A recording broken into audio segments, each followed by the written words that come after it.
Hello and welcome to WGTC Radio, the official podcast of entertainment website We Got This Covered. I'm Jonathan Lack. And I'm Sean Chapman. And we're here to talk about Indiana Jones. Yes, in case you couldn't guess from the opening theme song. Oh my god, what could it be? Yes, perhaps one of the most famous movie themes of all time? Yes. So we've been promising for a couple of weeks now that we were going to do our big Indiana Jones retrospective podcast, which is one we've always wanted to do, because it's one of our favorite series. But there were certain delays based on family emergencies and stuff that just prevented us from sitting down and actually watching the movies, which we wanted to do before talking about them. Especially Temple of Doom, because you have to see that one every couple months to really remember just what it is. Yeah, all the strangeness and just what the hell that is, Temple of Doom. I'm not even sure what the hell that is, Sean. I don't think anyone knows. No one knows. Alright, so we are going to talk about Indiana Jones. If you don't know why we're doing this was going to be more timely again at the time, but the big Blu-ray box set for Indiana Jones came out in early September. I think on September maybe 18th, so maybe not early, mid-September. Yeah. And pretty cool set, 5 discs. You get all 4 movies and a 5th bonus disc, which has almost all the bonus features from the individual releases, so it's a really good set. You can replace all your old stuff. Sean and I have been watching through it. Are you pretty impressed with how damn good the movies look and sound and everything? Yep, they still look good. Yep.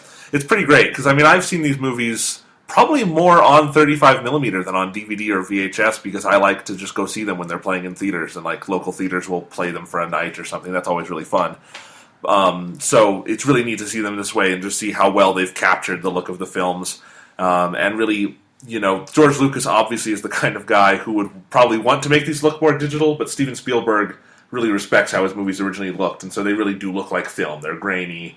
They look exactly how they're meant to look. So yeah. Pretty good. So good set, recommended, but we're going to talk about the movies today, not so much the set, because that's what we really care about here. I'm sure if you wanted the set, you have it. Yeah. It's Indiana Jones. So... And you can go read about that in all sorts of places, including, I'm sure, at We Got This Covered. I think we did a Blu-ray review. I didn't cover that one, so. But someone did, because we got this covered. Yes, we do. So, before we talk about Indiana Jones, Sean, do you have anything going on that you want to mention? Not much. There's, of particular interest is if you're into video games, you should, even probably if you're not, you should be at least somewhat aware of the video game series Halo, and the newest one, Halo 4, is coming out on Election Day, November 6th. And to sort of promote it, they've been planning on releasing a live-action web series that's going to probably be about 90 minutes once all the parts are out. And the first part just came out, I believe, 2 days ago. It's called Halo 4 Forward Unto Dawn. And Jonathan hasn't seen it yet, but I watched the first part. It's about 17 minutes long, and it's surprisingly really, really good. I'm really impressed by the quality of it. And it's totally for free. It's on YouTube, so...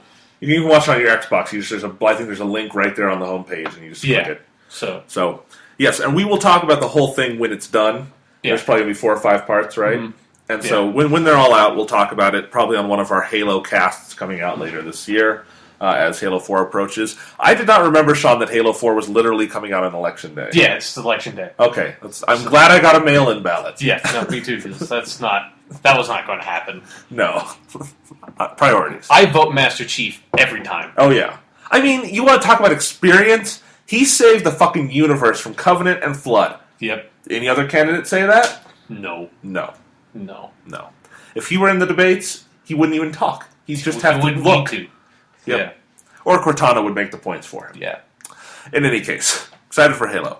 Let's see, so what's going on with me? I got this week, as long as we're talking about Blu-ray sets, it's my birthday this week, so I got for my birthday the massive Bond 50 Blu-ray set that came out, and it's called Bond 50 because this is indeed the 50th anniversary. It's got all 22 films and an open slot for Skyfall, the 23rd film that's coming out later this year. It's a really cool set. I highly recommend it. It's got really neat packaging. I'm showing this to Sean here. It's made with 2 sort of hardcover books, and you open them up, it says Bond 50, and it's got pictures and the dates of the films and all the discs in just sort of this book packaging. It's actually very similar to the Indiana Jones packaging. Yeah, only much bigger. Much bigger, because there's 22 discs, not 5. Yeah. 23 discs with the bonus. So it's really neat. It's a great set. All the movies, I haven't watched all the movies, but I've sampled quite a few. They look beautiful. A lot of these are 60s Technicolor movies, and for some reason, those look gorgeous on Blu-ray. Technicolor just really, really transfers to high definition fantastically well. So that's pretty nice. It's a good set. Watched Dr. No last night. Great movie. Sean Connery's awesome. And we will talk much more about him later on this podcast. Yes, we will. Because Sean Connery's awesomeness, it protrudes into many film series. Yes. So, not just James Bond. So, that's pretty cool. But, in honor of Bond 50 and sort of all the stuff people have been talking about James Bond lately, because the Skyfall theme came out recorded by Adele, which is fucking awesome, by the way. Great song. Really good James Bond theme. I wanted to put on the podcast here a little clip I found in the trailer to Dr. No, which is the first James Bond film. And I was watching this trailer on the Blu-ray, and then I found it also online here. And it's got a really, really funny quote about James Bond. So let's take a minute here. I want to play it, and then I want to hear your reaction, Sean, to how they describe James Bond's license to kill. Okay. James Bond, 007. Licensed to kill whom he pleases, where he pleases, when he pleases. Okay, so that's it. Do you like that description? Yeah, license to kill whom he pleases, when he pleases, where he pleases. I think they misunderstand the point of the license to kill. Yeah, it's not that he can just go kill any motherfucker on the street. It's that he has the authorization to kill people when it's necessary to accomplish his mission. Not with, if someone, I don't know, someone gives him a shitty hot dog on the street and he paid for it and he has to kill him? No. I love it because it's that opens up a whole different Bond series where he's a serial killer licensed by the government. Yeah, well, I don't... Thomas and I, my brother and I, we saw that and we were just laughing our asses off at it, imagining, he just goes out in public and someone, trips over him, starts shooting people in the street, and then a cop comes over and is like, "What on earth are you doing?" And he pulls out his license. What's all this thing? Yeah, he pulls out his license and he's like, "Oh, you're licensed! Of course!" And then he kills the cop for questioning him. So, that is a pretty great movie trailer moment. Yeah, they definitely got a little bit too excited about James Bond and went a little over the top with that. And I love how politely they say it. Whom he pleases, when he pleases. And where he pleases. However he pleases. Could get pretty dark. So anyway, that's our little anecdote. And let's talk about Indiana Jones. Let's. Alright, overall thoughts on the series? I think it's pretty awesome. Yeah? Yep. It's pretty weird. Yeah, it's a weird series. It's when you look at it as a whole, yes. It's a little strange. And, this is sort of funny, because when's the last time you actually sat down and watched them in close proximity, do you think? The first time I watched them. Okay. So that would have been, when I was 12, maybe? Right. Probably the same thing with me, or maybe when the DVD set came out, something like that. It's been a while.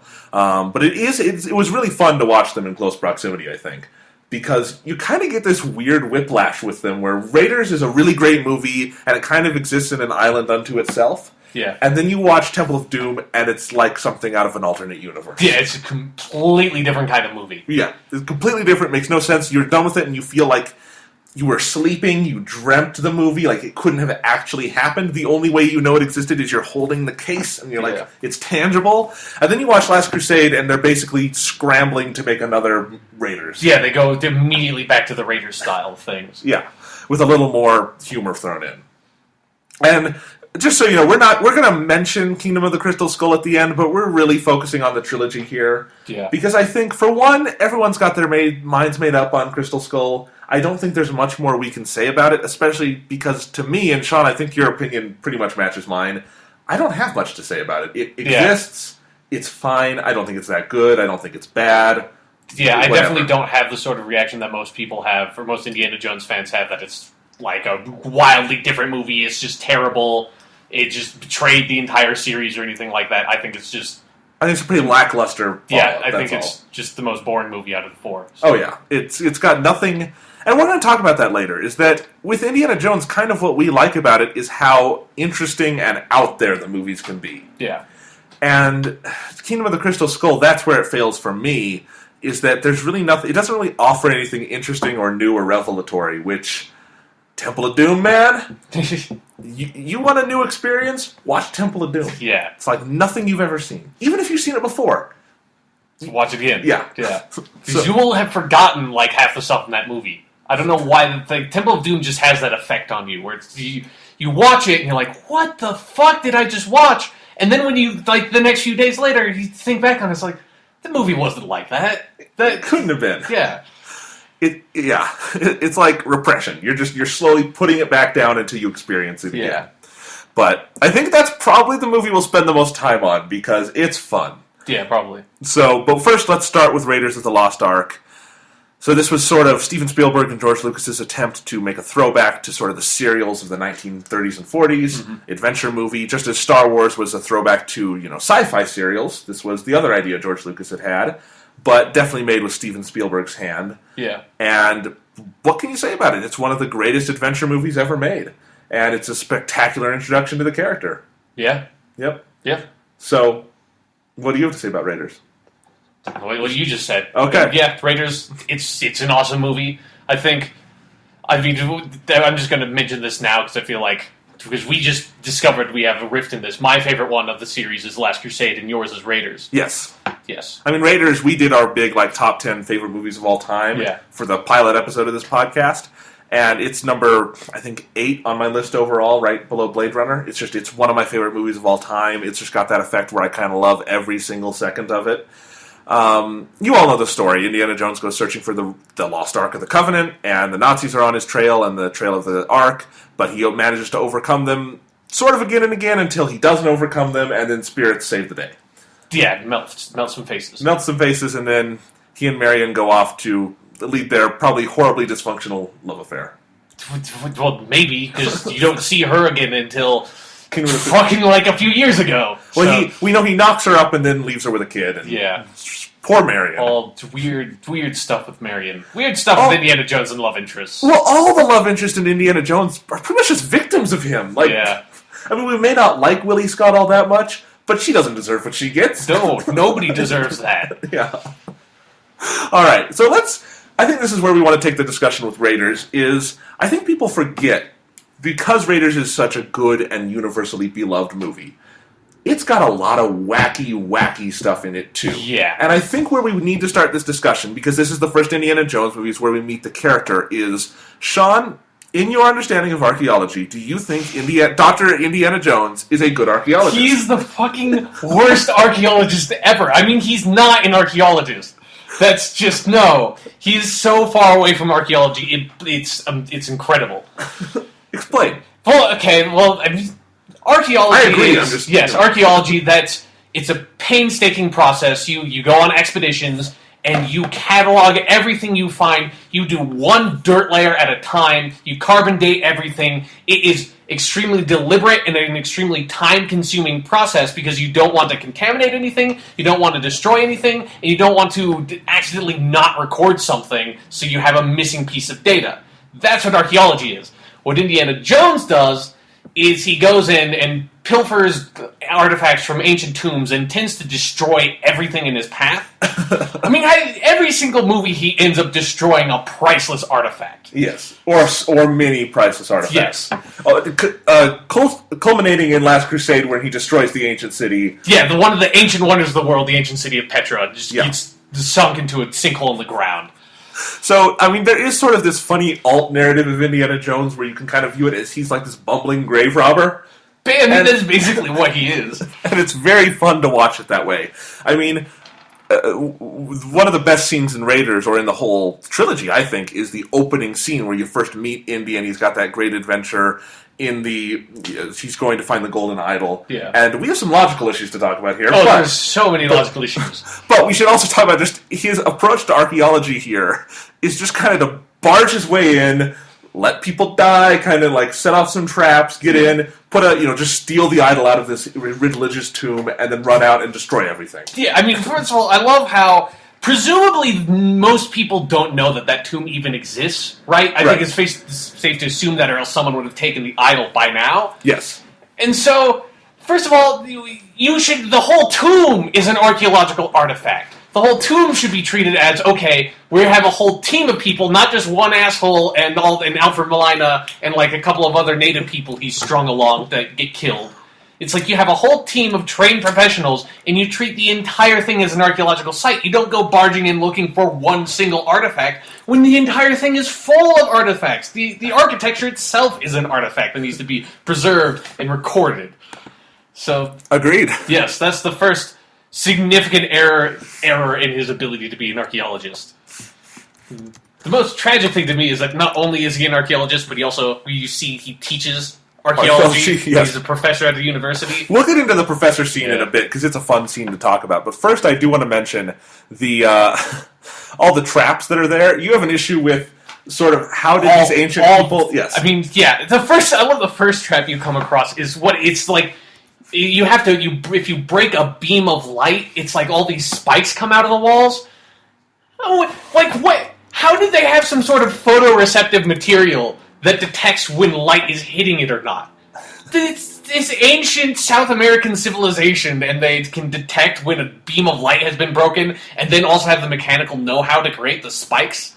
I mean, the spikes is the least troublesome part of that, but that's completely fucking ridiculous. There's no possible way. And then also, I love when he gets to the golden idol. I'm still trying to figure out how this is supposed to work, where the idol is on the pedestal thing, and he takes it off and he puts the bag of sand on there that's supposed to approximately weigh what the idol weighs, and then the thing goes up. It's like, that doesn't really make sense, but anyways, he takes the idol, and then everyone remembers it's the really famous moment where the boulder rolls down. But what you may not remember is the boulder doesn't fall down immediately. I think that's how you always remember it. Yeah, you remember he takes the idol and then the boulder starts chasing him. Whenever you see like a parody of it, that's how that scene happens. But a ton of stuff happens in he takes the idol, then he runs, like Alfred Molina gets the idol because he has to chuck it to him, then Alfred Molina gets killed by the spike trap, and then the boulder starts coming after him, and he's moved probably like 20 meters away from where the actual idol sat. So, some Mayan or Aztec, whatever the civilization is, some dude had to have come up with a way to have a giant boulder get released as soon as the idol gets taken.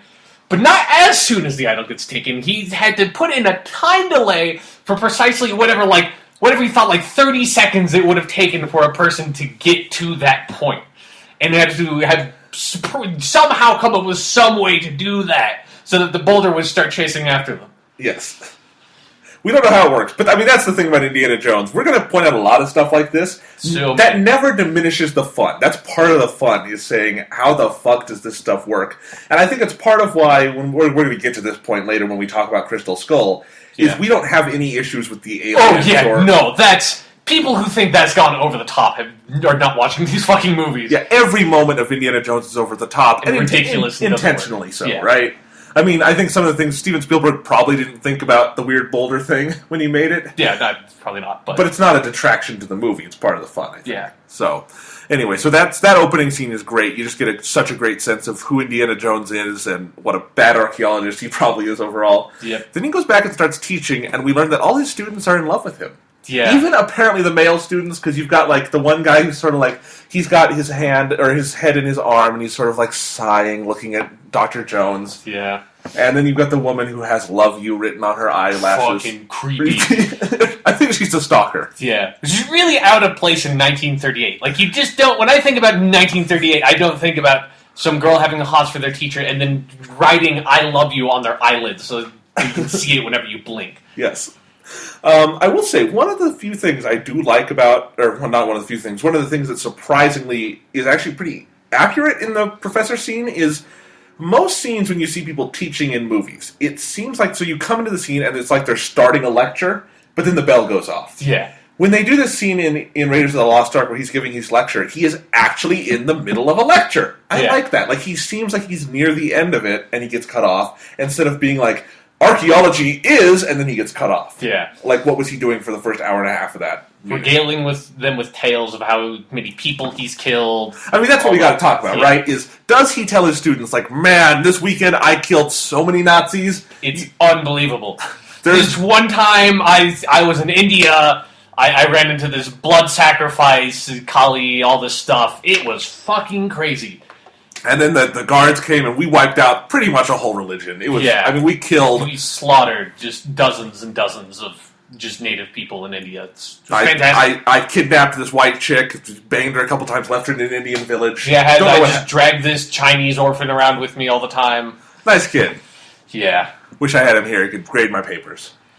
Yeah, that's just... I just don't like the idea of Indiana Jones teaching impressionable teenagers. That's just... It's not okay. It's not okay. Like, if you were to make an Indiana Jones film in 2000, like, set in 2010, would all those kids have grown up to be him? Like, they'd taken their lessons from him and now they're running around? They'd all be dead. Like, if they were trying to be like Indiana Jones, they'd all be dead. I mean, they would all fail whatever sort of, like, standardized exam they would have to do to, like, become an archaeologist, or, like, whatever paper they have to write. No, they couldn't. I mean, they may pass Indiana Jones' class, but that doesn't mean they're archaeologists. Yeah. Or they know anything about archaeology. So let's keep going with the story. We then have the scene where, they just explain what the Lost Ark is, and he sets out to find it. And one thing I should note about this whole section of the movie, and the whole movie overall, why I like Raiders, is it feels like tonally it's very, very tight to me, and they build this really nice atmosphere around the Lost Ark. And sort of this fearful atmosphere, and John Williams and his awesome musical score is part of that, obviously. But then, it means that there's just a really good, palpable sense of sort of fear around it, which means the payoff to it really hits. Because it's actually, not only do they build up to that moment, they actually pay off on it. They don't just, it's not sort of a letdown with some of the stuff that, to me, kind of happens with the Grail at the end of Last Crusade. But it works really well. Anyway, I just wanted to mention that, because that's kind of what I think about when you start putting in the exposition, is the exposition in Raiders is actually pretty interesting. Yeah. It is in most of the movies, actually, I think. In Last Crusade, there's a lot of good stuff with the Grail and the exposition there. Yeah. Temple of Doom, fascinating. For maybe the wrong reasons, but... Yeah. I wish I knew more about, like, the actual Hindu religion, so I could know all the stuff they get completely inaccurate. It's racist. We can just leave it at that. Oh, yeah, it's completely racist. I just want to know the specifics of where they go wrong. Right, but let's keep it on Raiders for now. So, he goes and meets Marion in the bar, and let's talk about Marion for a second. Marion's a good character, right? Yeah. I really like Marion. I like Marion. Yep, it's sort of funny because, we'll talk about this later in the other movies, Indiana Jones and romance never really goes that well together. Certainly not in 2 or 3. No. And in 4, it's kind of not even an issue.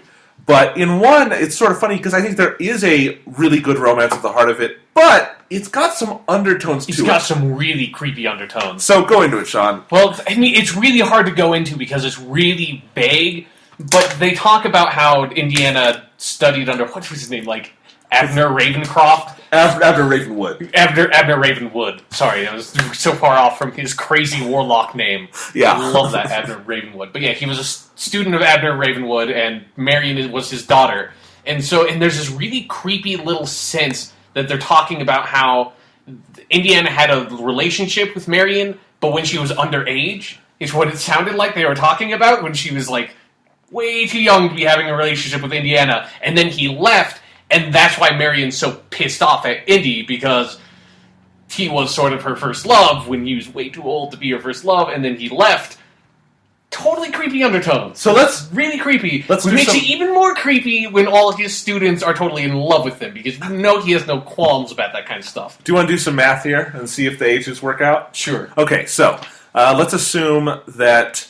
so do they say in the movie, Marion says it was like a decade ago, 10 years, something like that? Sure. When it happened? Okay, so we'll just use the ages of the actors as the ages of the characters. Close enough. So, Karen Allen was born, she plays Marion, in 1951. Raiders was conveniently made in 1981, so she would be 30 at the time of Raiders, which means she would have been 20 at the time of this. So that's close to underage. You can still kind of get the undertones there, right?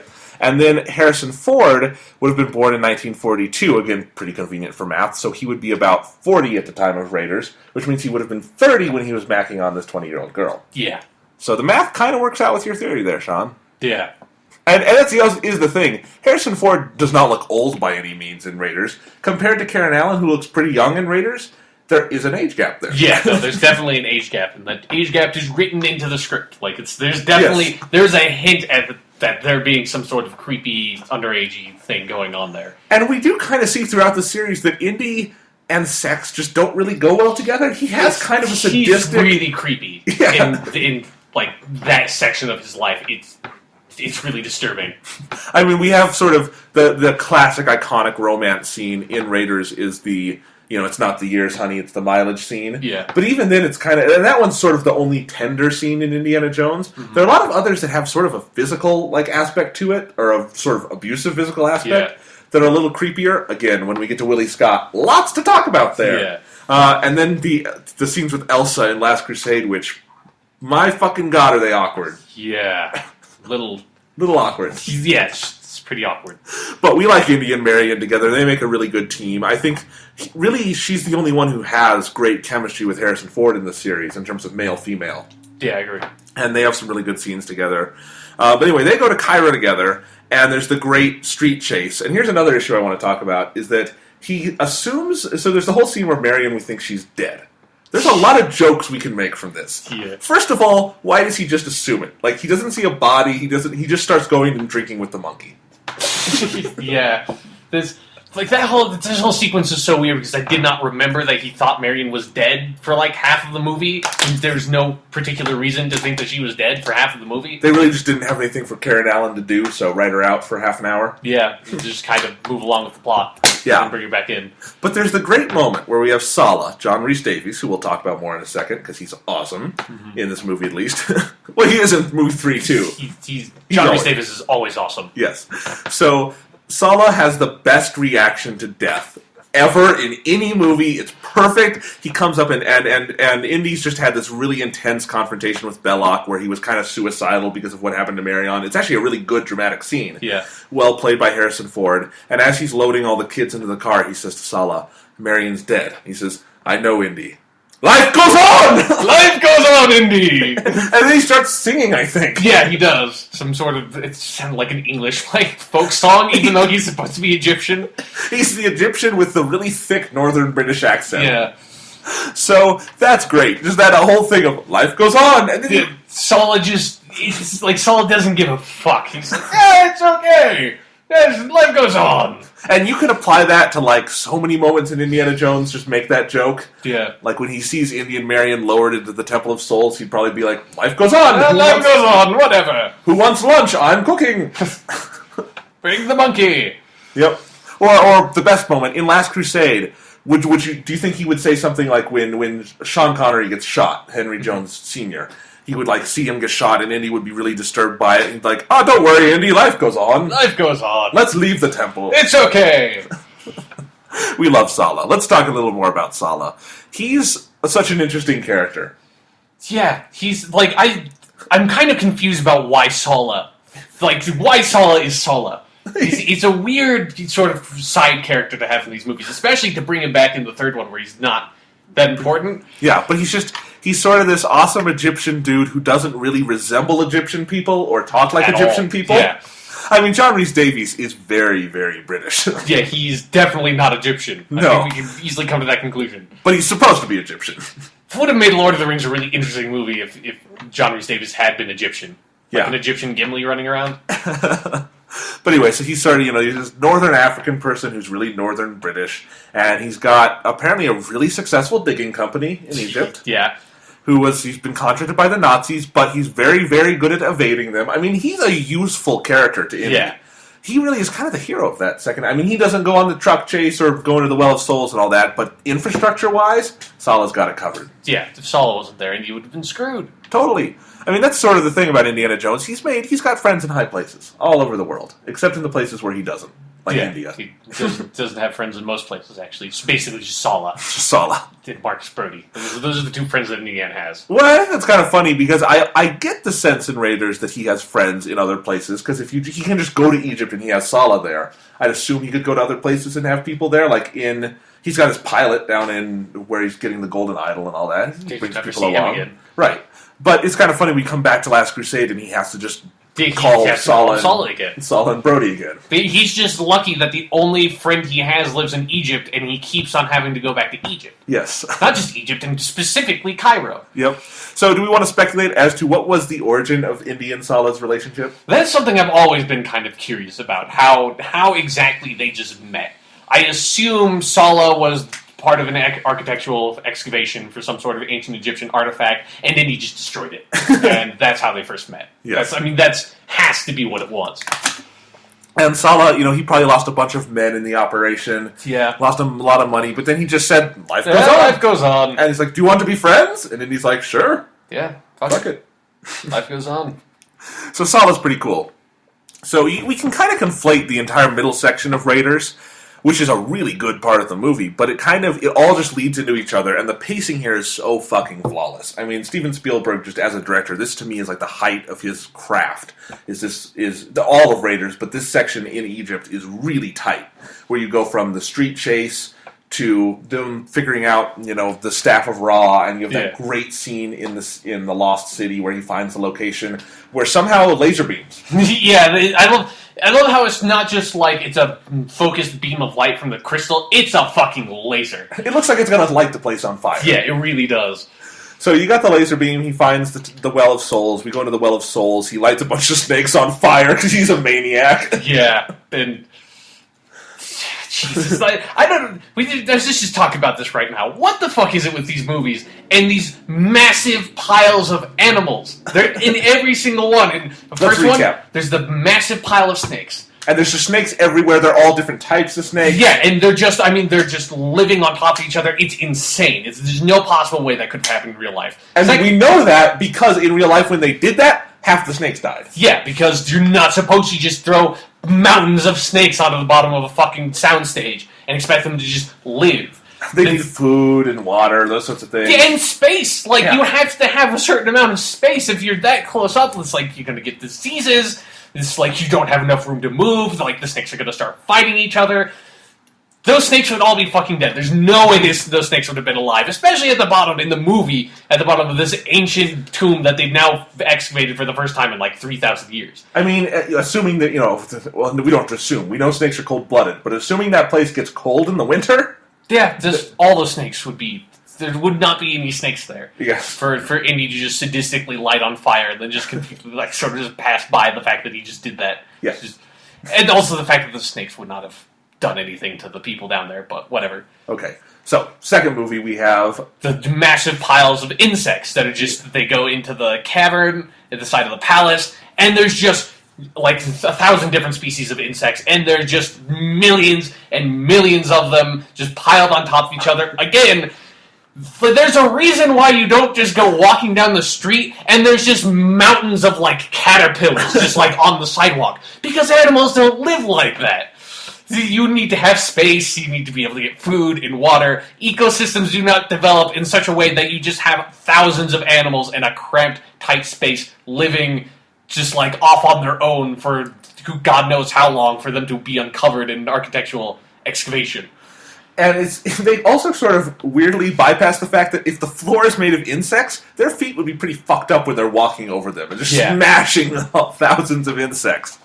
Alright, so third movie, we have rats. Yes, in the sewers, you have, again, massive, massive piles of rats. It's so ludicrously exaggerated from what it would actually be in real life. Sure, there'd be rats down there, fine, but there would be a million rats in one little corridor. Yes. Is there anything like that in the fourth movie? I don't remember that. I think the only thing I remember is there being a bunch of fire ants, but that's actually accurate. Yeah, because they're fire ants. It's not like they're the bunch of giant centipedes like there were in Temple of Doom. There's going to be a lot of ants. Because ants are tiny. Yes. There are all those monkeys swinging in the trees. It seemed like a lot of monkeys from what I remember that scene. Probably wouldn't be that many monkeys in real life. Yeah. Sheila Booth counts as a monkey, right? Yeah. All right. Okay. Primate. Yes. Okay. All right. So, weird ecosystem logic in Indiana Jones. Yes, making its debut in the first movie. Yes, but there's a lot of good stuff in the Well of Souls. Not only do you have sort of the cool, just sort of the slow tension atmospheric scene when he first goes down there and they uncover the Ark. And they have another great archaeological moment down there where he and Salah go to get the Ark, and they find the Ark itself is inside a bigger sort of chest. Yeah.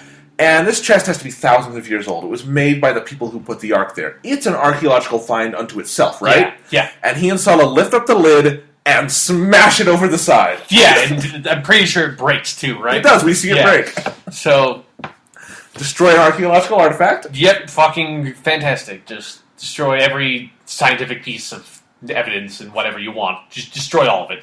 And there's more of that, too, because later, so he gets the Ark out, and then he and Marion are thrown down there, and they're trapped. They break the tomb. So how he decides to get out is, fuck it, there's these giant statues. There's like a statue of Anubis that's fucking huge. It's a work of art. It's like that thing. Yeah, it's amazing.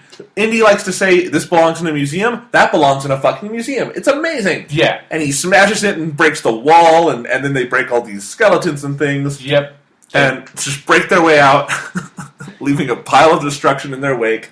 Of course, we should mention that Belloc, as an archaeologist too, is doing a horrible job excavating this like lost city.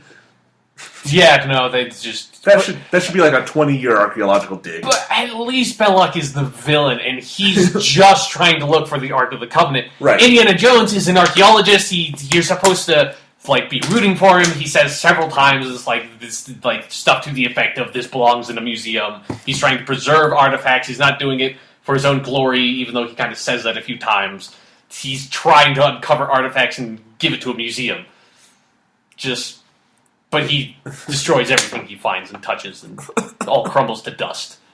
Pretty much. So he gets out, and then we have probably my favorite section of Indiana Jones, which is where once they get out of the Well of Souls, we have that great fight where he fights just the big, massive guy who's waiting there to fight. And we'll go back to that because I want to talk about it in more depth, but just explain the scene. He winds up, throwing him into the propeller, and then a bunch of shit blows up, and then they have the truck chase, and the truck chase is fucking incredible, but let's break this down piece by piece.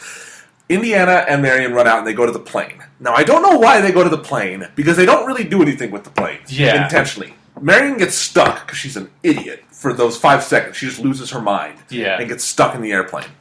And then you have this great shot where this big, hulky guy, he looks like Bane from The Dark Knight Rises. He is huge. He's a huge guy. I don't know where they found him. That guy deserves to have a career doing something that you need that kind of body for. Yeah, he looked like a professional wrestler. It was like The Rock. Yeah. He comes out, he sees Indy and Marion, and he just goes, yeah! He's really happy. He's like, whoa, yeah! He's like, he was waiting for a fight. He runs out there. He's in the desert in the blistering sun. He probably has skin cancer from being half naked. Yeah, he's half naked constantly. And he just runs out and gets in a big fist fight with Indy. Yep. Note that Indy and Marion are the escaped captives, that him seeing them should be, his first reaction, he's a giant weightlifting Nazi, should be, oh, there's a kid, our Nazi camp is right down over there, maybe I should go alert our massive camp of Nazis that those two fuckers escaped from the tomb. He does not do that in any way. Instead, he's like, oh, those guys escaped, I'm going to beat the shit out of them. And so he runs over and proceeds to beat the shit out of them. It's a great fight scene. Yeah, it really is. It's so well choreographed and edited. I mean, my God, I can't imagine how hard it would be to edit all that in time because there's so many moving components. Where you have the fist fight, which isn't much of a fight because it's really just Indy getting pounded. I mean, Harrison Ford... I mean, I would assume he didn't actually get hit, but Indiana Jones takes a fucking beating here. And beats the shit out of him. Yes. And so, meanwhile, Marion does some weird shit, and a gas thing starts leaking, like she fires a little bit. The plane starts spinning around. So the plane's spinning, gas is going everywhere, there's sort of fire starting to spread, and so eventually...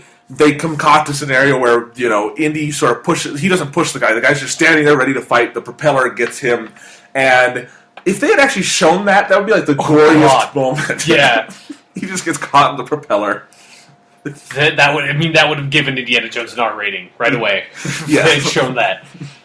Just blood everywhere. And so that happens, and then you get into the greatest explosion sequence in the whole trilogy. And there are a lot of good explosions. Yeah.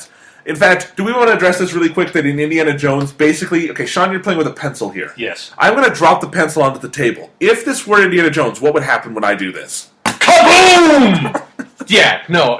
When two objects collide, even if they have no reason to explode, shit goes boom. Yeah, and then also Indiana Jones has classic action movie syndrome. Something that I really dislike is that gasoline is somehow the most destructive substance known to man. That introduced to any amount of heat whatsoever, it will destroy the fucking world in a massive explosion. That's how it works here, because that's how the plane blows up, is the gasoline goes out. As soon as gasoline touches the ground, shit's just over. It's over. You just run for the fucking hills. And that's what because gasoline has been exposed outside of a tank. And that's what Indian Marion do. They're running, the plane explodes, then a whole weapons cache explodes, and then the communications tower explodes. For no fucking reason. Like, okay, whatever, gasoline, at least it's flammable. So, whatever, it explodes. Doesn't have happened in real life, but okay. Weapons cache, it has grenades and stuff. I can buy that explodes. The communications tower, there is nothing there. I mean, everything else explodes. Then you have the shot of the main Nazi dude walking into frame, and then behind him the communication tower, and it just fucking blows up. Then nothing happened to it. It just blew up because an explosion happened in the same country, I'm guessing. I always just like to think that they rigged, these big explosions on set. I mean, the explosions in these movies look great because they're all practical effects. Yeah. They're actual explosions. Yeah, they blew stuff up. So I imagine Steven Spielberg said, man, we overestimated how much TNT we need. We've got, how many boxes? Fuck, what's big enough to blow up with all that? Tower! Yeah, do it! That tower we made? But sir, why would it blow up? That movie. Yeah. It's okay, we don't have to think about it. So everything explodes, and Indy and Marion get away, and it's time for the truck chase. And I fucking love the truck chase. It's my single favorite action sequence in Indiana Jones. It's just so well done, with Indy basically just him and one... He starts just on a horse, and it's just him and a horse, and he has the audacity to think he can just attack a whole brigade of trucks and defeat them all. And he does. He jumps onto the truck, he fights off each person who comes up one by one. Eventually he gets shot, and then he's thrown out of the truck, but it doesn't matter. He just falls behind it, probably scrapes the shit out of his back, gets back on the truck, gets back in it, and then he kills the guy in there, runs it off the road. Untold numbers of people are dead at this point. Yeah. But he's got the arc, and it is just such a satisfying sequence because... Really, you can say the truck chase is its own set piece, but to me, that entire middle section in Egypt feels like one prolonged set piece. And it works really well. And then it's really satisfying when he gets it.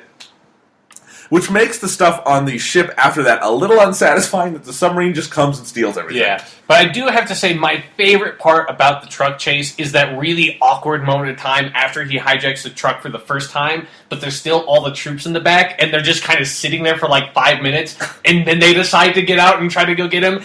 But there's one dude who stays back there, so that once he kills all the other people who come to get him, that guy can then come out. It's I just want to see their little huddle of just oh, that fucking asshole, he's driving the truck now. Oh, shit. Okay, we gotta get out and climb around it. We know we're all going to die just because he's the hero. You just stay behind. You can give it another shot after we're all killed. It's pretty awesome. Yeah. So after that, again, we have the stuff on the ship. And you have Captain Katanga, who, it's kind of funny, they try to make him into sort of a vivid character, but they really don't. Yeah, he's there for 5 minutes. Marion has that great line where she comes in with the dress, and Indy says, "Who gave you that?" And she says, "Him." And we're just supposed to kind of know who it is, and I don't really... You always have to remember, there's the captain guy. Yeah. I guess he's kind of lecherous. I didn't really get that from anything he's done so far. He seems like a pretty nice guy to take Nazi prisoners on his boat. Yeah. In any case. Yeah, they do really try hard to make that guy into a character, but I don't know why. Yeah. So anyway, Marion's taken, the Ark is taken onto the submarine. Indy gets onto the submarine, sits on top, and he travels hundreds of miles. Thousands of miles even. I don't know how far they go. Yeah. On top of a submarine. Yep. It's a great fucking cut because it's just because they're all where's Indy? Because they can't find him on the ship. It's where did he go? And then they're look out there, and you see him swimming. He swims up, he gets onto the submarine, he gets onto the top of the submarine, and then it fades into the map thing and shows the dotted line moving to wherever they're going, and then it fades back in, and you see he's all wet, he's just drenched. He was sat on top of a submarine when it went underwater. He would fucking be dead. Or he wouldn't have been on the sub. He would have come back up for air. Yeah, no, he would be dead. There's no possible way. They just, expect us to somehow believe that he can breathe underwater, just, in between that fade. It's an archaeological skill. Yeah. All right. I'm sure in the process he also somehow managed to destroy the city of Atlantis or something. There's a mid-quill in there. Yeah. Short film. All right, so, final section of the film, Nazi base. He it's actually kind of interesting, and I like this beat where you have sort of that famous or sort of iconic action hero moment where he's got the bad guys at gunpoint. In this case, he's got a bazooka. Who knows where the fuck he picked up that RPG? But he kind of has the potential to end this conflict, blow the shit out of all of them, and save Marion and run away. I don't know how he would get off the island. That's something we need to talk about. He can later. just ride on top of a submarine. True. It's just like a horse. Right. Works the same way. But he doesn't, because Belloc kind of tempts him and says, this is history, Indy. And I kind of like that moment, that Indy is done in and by that moment for his own sort of greed, but then he's sort of able to overcome it in the next scene by not looking at it. It's kind of a nice setup. This is not a movie with huge amounts of character development, but it feels true to his character that he would not blow up the Ark of the Covenant. But then he would let a bunch of Nazis die. Yeah. Because he kills dozens of Nazis throughout the course of this movie. He kills a lot of people. He kills a lot of people. Again, teaching impressionable teenagers archaeology. Kill people! Yep. That's just man who's killed dozens of people. And then we have the famous finale to Raiders of the Lost Ark, which is where Belloc and the Nazis open the Ark of the Covenant. And before we get into that, I want to note a character we forgot to talk about. And this is the moment. I was wondering when we get to this. This is probably why would he didn't mention him? This is probably his best moment in the film. Is that Belloc opens the Ark, it's all sand, and then the German man to his right starts laughing maniacally. Now, this man, I forget his name. I'm going to look it up right now. But he is he's Colonel Dietrich, and he is the Nazi officer who, or is it Colonel Dietrich? I think it's Dietrich. Yes. So. Colonel Dietrich is the guy who is always dressed in black. He's sort of the torturer. He's the interrogator. And we see him several times during the movie, and he is the most entertaining character in Indiana Jones. Yeah, he's my favorite part of Raiders. He's so funny. Yeah, it's so weird because it's a really minor role. Like, he doesn't do that much. I think the most stuff he does is really when they go to the bar, because he leads that sort of group of Nazis at the bar. And that's, like, the big thing that he does, and then he gets, like, the map or the thing imprinted on his hand. Yeah. It's like, but then for the rest of the movie, he sort of just, like, pops up and, like, he's the torturer, the interrogator, but he doesn't really do anything else. He just sort of walks around the set and starts laughing whenever something happens. Okay, so Dietrich, that's not his name. I'm sorry. Dietrich is the other German guy in the movie who doesn't leave much of an impression. Yeah, Dietrich is just, like, the stock villain. The guy we're talking about is Arnold Ernst Todt, I guess is his name. He doesn't have a name in the movie, though. Yeah, they never mention it. But he has such a great personality, where he comes into the bar, and, he's sort of laughing, and I think... Fraulein. Hello, Fraulein. He's always, you can just tell he's so happy. He loves his sew work, he can't even contain it. And he has the great line where she says, I'll tell you whatever we want. And he says, oh, I'm counting on it. And he's about to burn her neck. Yeah. He's having a good time. He's always having a good time in this movie. And I love he's always dressed in just layers and layers of black. Yeah, he's got like this like long leather black coat on. He's always wearing like black gloves. He's got his hat. He's got like a suit on under the coat. And there's the great shot where they're walking to put the Ark in the spot where they're going to open it, and he's still wearing all that in the hot desert sun. And he's got that shot. He takes off his hat, and, like rubs his sweaty head, and then puts it back on. Yeah, it's like, take the coat off, dude. Yeah, he's like, come on, you're in the fucking desert. You can shed a few layers. But I think there are three defining moments for him. One is when he pulls out the coat hanger, but you think it's a torture device. He turns it into a coat hanger, and then he just puts his coat on it. Yeah, that's great. But then there are the two moments where he just laughs maniacally. And the first is where they put Indy and Marion into the I'm laughing thinking about it because it's so great. They put Indy and Marion into the Well of Souls, and then he just starts cackling and walks away. For no real reason. He just finds it really fucking funny that they're probably going to suffocate to death down there. Yep. And then when they open the Ark and it's just sand, he thinks that's great. Yeah, which, to me, that's the defining moment for his character, because...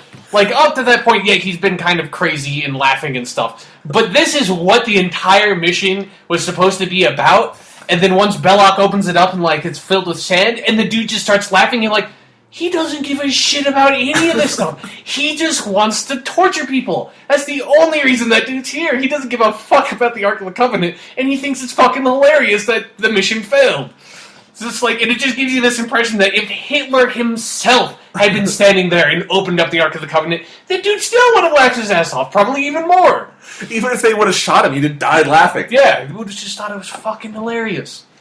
So anyway, they open the Ark of the Covenant, souls come out, they fuck shit up. Awesome scene, great music, great effects. I mean, I have no idea how they did that scene in 1981. Looks awesome. Yeah. Fucking dude gets his face melted off. Yep. You got faces melting, faces exploding. Yeah. It's good. It's good times. The face melt technology, too, it's like, that is a cool effect. Yeah. So, it's like, I think there's a layer of ketchup in there is what it looks like when the blood melts off. And then there's the whole layer of white stuff melting off. I'm not sure what that is. Bone? Yes, probably. Who knows? Anyway, good ending to the movie. And then you sort of have the weird ending with, where they're, top men.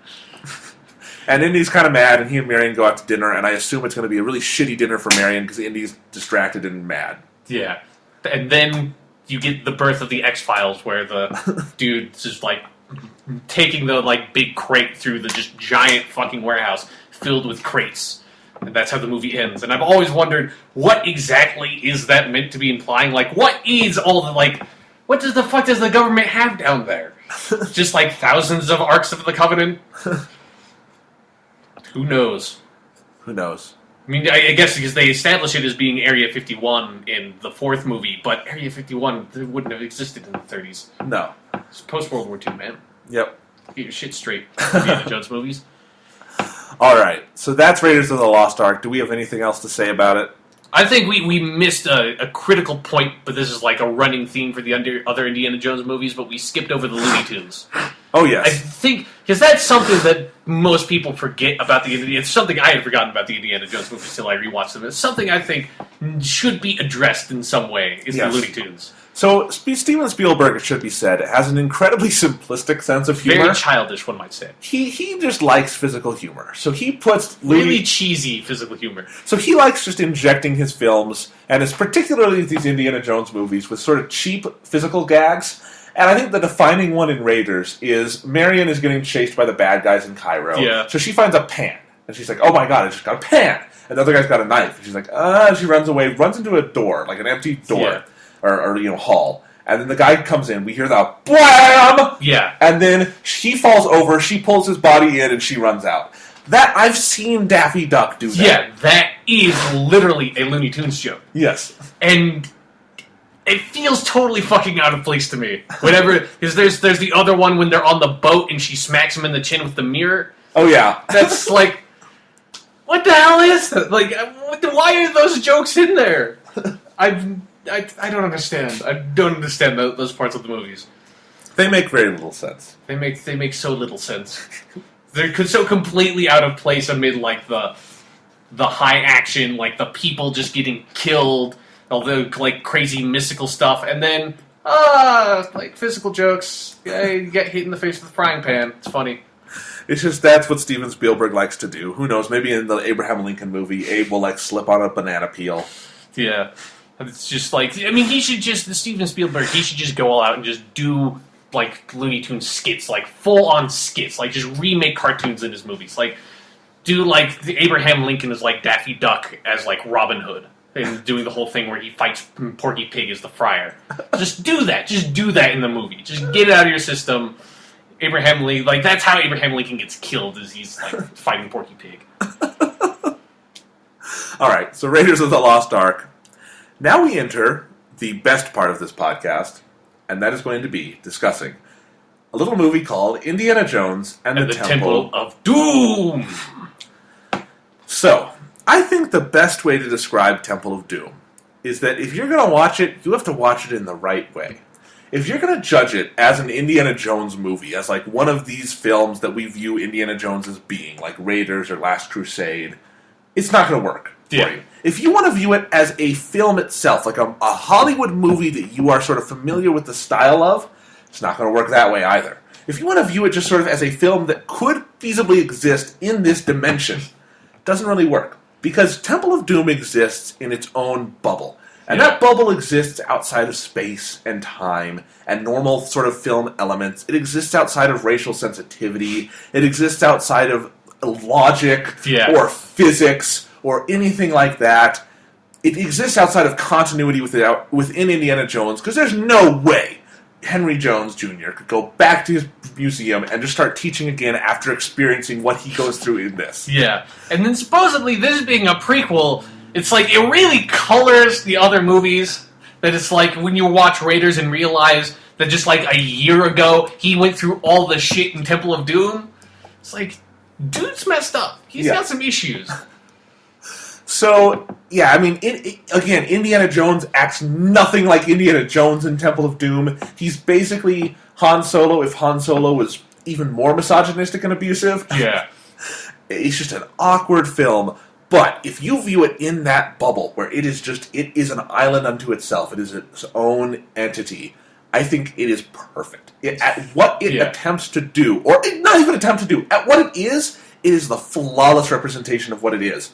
I just happen to have no fucking clue what it is. I don't know why. I don't know what anyone was thinking when they were making this movie. I don't know how this movie got made. I don't know how they looked at the script and didn't just realize, what the fuck is half of this stuff? Yeah. I don't know how Steven Spielberg got on the set, would do a Looney Tunes joke, and then shoot a scene where a dude gets his heart pulled out of his chest. Still beating heart. Yeah. That then gets set on fire while Mola Ram, laughs maniacally. I don't know how that happened. I don't understand how that happened. I have no idea how it happened. It's like the movie just came into existence out. It's like it was just born. It wasn't created. It just kind of happened, and it's glorious. Again, if you view it in its own bubble, I think this is the most fun of the three Indiana Jones films. Yeah, no, totally. It's such a fun movie to watch. Such a ludicrous, insane, fun movie to watch. I mean, where do we even start this discussion? There's so many things to talk about. You have to start at the beginning, because the beginning is so fucking weird. Especially once you get to the end of the movie and think back. Yes. So, beginning of the movie, it's basically a James Bond opening. Yeah, it's completely a James Bond opening. Yes. Down to the way Indiana is introduced into the film. But let's just start. We start the movie with the gag, or not the gag, but we always have the Paramount Mountain melt into another mountain. Yeah. And in this case, that mountain is on a gong. And the gong is rung, and then all these beautiful women run out of it. And they're, a cabaret. Yeah. And they're going to sing. And Shanghai, I believe. And Willie Scott, who will be our female protagonist for the evening, is there. Unfortunately. Yes. And she starts singing Anything Goes in Chinese. And Anything Goes is obviously a famous Broadway song from a famous Broadway musical. It's called Anything Goes, which, if you think about it, would have come out about this exact time in history. Because it's a 30s musical.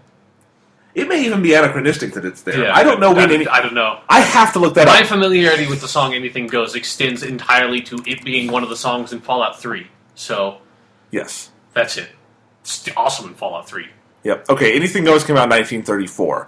So that would have been fine. Just under the wire. Yeah, this made its 2 way. years. This made its way to China and was translated. And Willie knows enough Chinese to sing it that way. And it's a big musical number where first it just seems like it's kind of pleasant. They're just singing the song, and then they transform into a soundstage. Yeah, it's like they're on the stage in the cabaret. And then all of a sudden, they're in a completely different fucking place. They're in space. Yeah, they transport into the dream sequence in The Big Lebowski. Yeah. It's like, all of a sudden, they're on this, glittery soundstage, they're all running around, they're all singing. Who knows where the fuck this is? It sure as shit is not on the stage they just were at. It's 5 times bigger, it looks completely different, and nobody else is there but the dancers. So, fuck if I know what's going on. And then they come back into reality. Who knows what the fuck happened? Everyone took LSD. Yeah, what were all those people watching? I can only assume that at some point they had gone back into, the hole that they came out of, and on the other side was a giant soundstage, and they just performed for a wall. Who fucking knows? So, the song ends, we have all the opening credits running over the song, and then we never mention that again. Yeah, just ignore that. Just ignore the big temporal, song. Spatially displaced Everyone, cabaret number. Yeah, now we know we're in a club, because now we see the club, and there's all the it's in Shanghai, a bunch of Chinese people there, they're all clapping, and then we see the staircase, and Indiana Jones, Harrison Ford, in a white tuxedo, comes walking down. Literally, this is how James Bond is introduced in half of his films. Yeah. Framed from the back, he's walking down, he looks cool, he's suave, he's got a drink in his hand, and turns out he's making a deal with some Shanghai gangsters, far removed from archaeology at this point, because he's making knows what the fuck he's doing there. He's making illicit deals for diamonds, for artifacts, but then it kind of goes south. So he grabs Willie and just puts a knife to her side and says he's going to kill her. Indiana Jones, people, hero. And this is our hero. Takes a completely innocent, albeit incredibly annoying singer, and just threatens her life for the diamonds. And I should note, Willie could not be portrayed as any more vain or, like, selfish. Or just stupid. Yeah, because she wants this fucking diamond. She's like, diamonds? Even though she's got a knife put to her chest, she wants the diamond. And, like, when it starts, we do this weird Looney Tunes sequence where the diamond is getting kicked all over the floor, and she's running after it, and that's all she wants is money. Yep. So anyway, but it's kind of funny because some people say, that one action, he like holds the knife up to Willie, that seems out of character. It's completely in character for this movie. Yeah. In the Temple of Doom bubble, makes total sense. He would do that. Yeah, no, totally. Especially like based on the shit he does later, it's nothing. Yeah. No. So he threatens Willie, winds up kidnapping her, brings her out, they like fall through the roof, and then they fall into a car, and we meet the greatest Indiana Jones character of all time. Yes, the shining star of Temple of Doom. Short Round. The greatest performance in the Indiana Jones movies is Short Round. There's no doubt about it. He makes this movie fun for me. He does. And we are actually, with Short Round, we're saying this without irony. Oh yeah, no, totally. I love Short Round. I love Short Round too, and I don't love him in any sort of ironical way. I think he really is a good character. A really good character. Yeah. He's got a lot of heart to him. You really love watching him. He's kind of three-dimensional even, where you see he really does love Indy, and he kind of needs him as a parent figure, but he's kind of grown up in a dark world. And he's going to go into a way darker world in a little bit. And he is the hero of this film, because he's the one who acts selflessly all the time, and really wants to help people, and it's great. And that kid is so much fun. Even when you can't understand half the words that come out of his mouth, because he's just shouting. Yeah, every line he has, he just shouts at the top of his lungs. Yep. It's just that's part of Short Round. That's what makes him great. He's awesome. He's got so much enthusiasm. He does. So anyway, he's driving the car. Apparently, he's a getaway driver. Yeah. Indy has basically taken this street orphan and turned him into a criminal. Yep. He's kidnapped this singer along with him.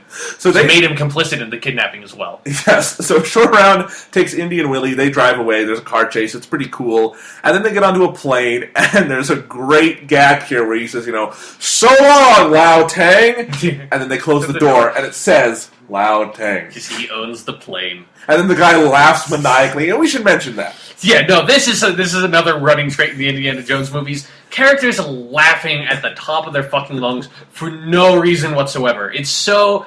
It's the mischievous villain laugh, but where most movies do the mischievous villain laugh, like, once, and they realize it's really cartoonish, but they do it, like, once. Indiana Jones, it's constantly, especially in Temple of Doom. It's like every 2 seconds, there's a mischievous villain laugh. Yep.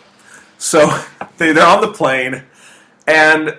This whole sequence is so fucking bizarre, right? It's great. I can't talk about it without laughing. So they get on the plane, and we see that the people flying the plane are contract killers for Lao Tang, or whatever his name is.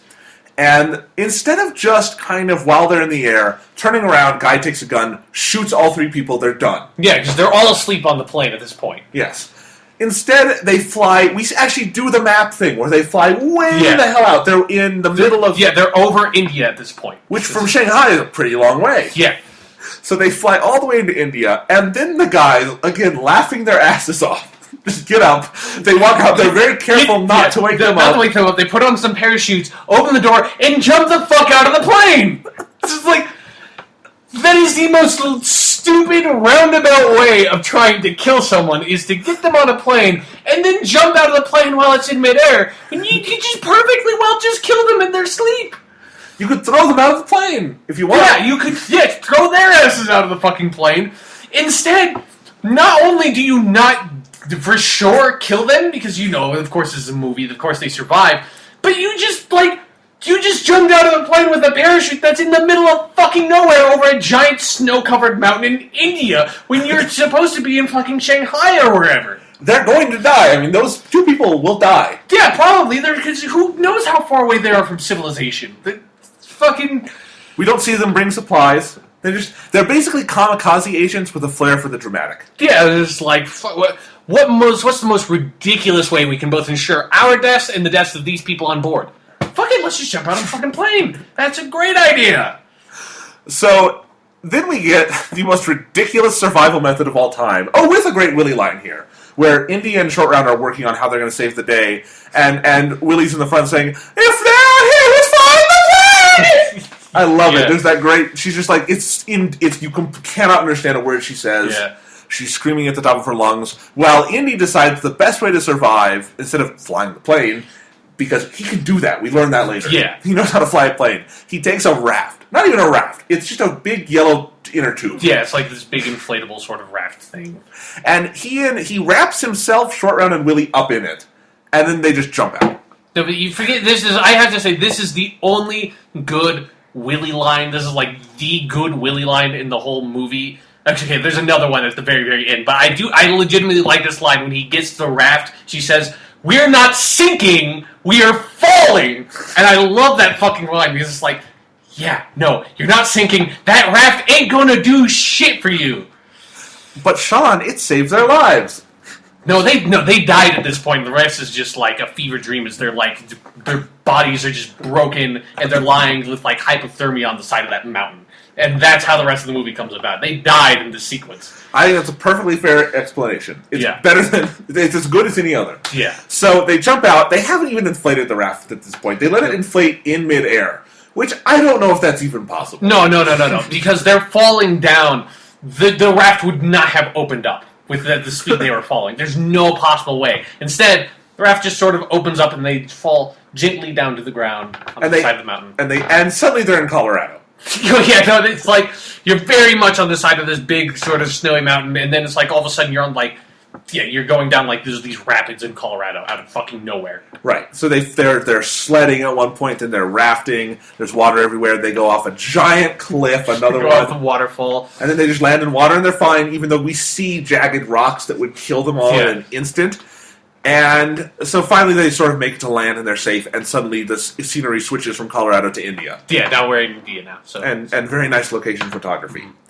So let's take a moment here, Sean, and ask ourselves, this section of the film, what does it have to do with the next section of the film? Fucking nothing. Nothing. Literally nothing. Just to get them there, that's it. Yeah, that's it. And you could have come up with... I mean, he could have just been in India. The only function this introduction serves is to bring Willie and Short Round along. But you could have done that in any number of ways and not have this super convoluted, super lengthy, what the fuck from Shanghai over to India. But again, in the context of Temple of Doom, where randomness is the order of the day, it kind of makes sense. It's like fate is bringing them there. Shiva... Yeah, Shiva's just moving them along, like... how the Christian God usually works in stories. I guess that's how Shiva does things now. Yeah. So Shiva brings them there. They're in India. They find this village, and the movie gets dark. Yeah, movie. Where we have all these starving, down on their luck, sad people explaining how all their children were kidnapped along with their sacred rock. Yep. To take into this evil castle temple, and they convince Indy and Short Round and Willie to go there, and they give them some elephants, which is the most awesome method of transportation ever. But of course, Willie doesn't appreciate it. No. Willie can't be a likable or enjoyable character or have any sort of fun or enthusiasm throughout the entire course of the movie. No, she's just a shrill. Yeah. And so they ride on their elephants, and then we have one of my favorite scenes in the movie, where at night... they stop their elephants. They're going to spend the night there. And Indy and Short Round are playing cards. Well, Willie, first she sees, I think, a snake. Yeah. Then she sees an owl. She's running around screaming her head off. It is the most ridiculous fucking scene. Yeah, she's just like running around the camp, just like running off camera, running into some animal, screaming, running in the other direction, running into a different animal, screaming, running. It happens like 5 fucking times. And while this is going on, Indy and Short Round are playing poker, and Short Round is accusing Indy of cheating. So Short Round is shouting at the top of his lungs. Yeah. So it's all these intelligible screams going back and forth for about 5 minutes. And then it gets even better because she falls in water, something she's wet. While she's drying off by the fire, she and Indy are talking. And the elephant just starts whacking her in the head with the trunk. And it could not have been planned. There's no way this could have been planned. I mean, you could almost see Willie just like breaking character a few times, just like she's just having this really serious conversation, and like every single shot, the elephant just smacks her in the back of the head with the trunk. It's fucking hilarious. And is that where Short Round just starts laughing his ass off at her, or is that later? I mean, it's happened several times. Yeah, Short Round has the best reactions to Willie, where he basically, I don't even think it was in character. I think the kid, the actor, just saw what was going on and just started laughing. Yeah. So that's great. Lots of good stuff here. And then they arrive at the castle, and to me, this is where it becomes yet another movie for a little bit. Yeah. Where they're at this, castle, and they meet all these people, and they seem like pretty reasonable people. And then we get into the dinner scene, where they are served a massive, python anaconda thing. Yeah, that they open up, they, cut it open, and it's filled with, I couldn't quite tell, it was, either, other little tiny snakes or, leeches or something like that inside the snake. And they start slithering out, and people start eating them. This is the height of the film's racism, I think. Yeah. Is the food scene where it's Indian people, of course they eat snakes filled with other snakes. And they're served bugs and monkey brains. Shoot monkey brains. Yes, and you have the weird Indian guy just slurping monkey brains. Yeah. And what's great about this scene is this is the key expositional scene of the film. Or one of them. Yeah. So Indy at the end of the table is talking to the British general guy about what's going on here, but we can't focus on any of it because at the other end, Willie is screaming about monkey brains. Yeah. And Short Round, to his credit, is grossed out too, as he's wanted. I mean, you can be grossed out by that. Yeah, when they cut open the snake and a bunch of little other snakes crawl out onto the dinner table, and you have to catch them and eat them alive. Yeah. Yeah, that's fair responses to be a little creeped out by that. At least Short Round doesn't just start screaming. Yeah, at this point. Yes. So, all right. That all happens. And yeah, that all happens. That all happens. And then they go back to their rooms. And Indy and Mary... Okay, and in this scene, Harrison Ford just starts playing Han Solo. Yeah, no, he totally turns into Han Solo. There's just there's just a scene he turns, he's Han Solo now. He's not even Indiana Jones. No, he's Han Solo. He walks out into the hall and he starts hitting on Willie. Why he starts hitting on Willie, I don't know. She's physically attractive to a certain degree. She's also really annoying. Yeah, and he's also threatened her with physical violence multiple times and kidnapped her. We need to stress this point. She was just working as a singer at a bar in Shanghai. Because Indy was there and threatened her life and dragged her along with him, she has now been taken all the way to India, and in this in these just shitty circumstances, she's completely not. I mean, she's really annoying, but at least she has a reason to be really mad and shouting at everything that happens to her. Because there's no reason she should be in this situation. She's been taken there completely against her will. But now she wants to fuck Indiana Jones, just kind of out of nowhere. But neither of them want to admit they want to fuck each other. So they have this really hostile back and forth. Where really awkward, just not well-written romance scene. No, it's romance. not. It's not romantic in the slightest. I wonder if Spielberg read this part of the script and just he has a really weird idea of romance, and he's like, it's so sweet. She says she's not easy. He says, I'll get you, sister, or whatever. They go back to their rooms, and then they get really mad because the other doesn't come over and fuck them. Yeah, just... It's and they have not shared a single romantic moment together. Not a one. And then this scene happens, and it's just throwing double entendres all over the place. There's no sort of pretense about it. It's they just want to fuck. It's just came out of nowhere. And if they want to do it, just do it.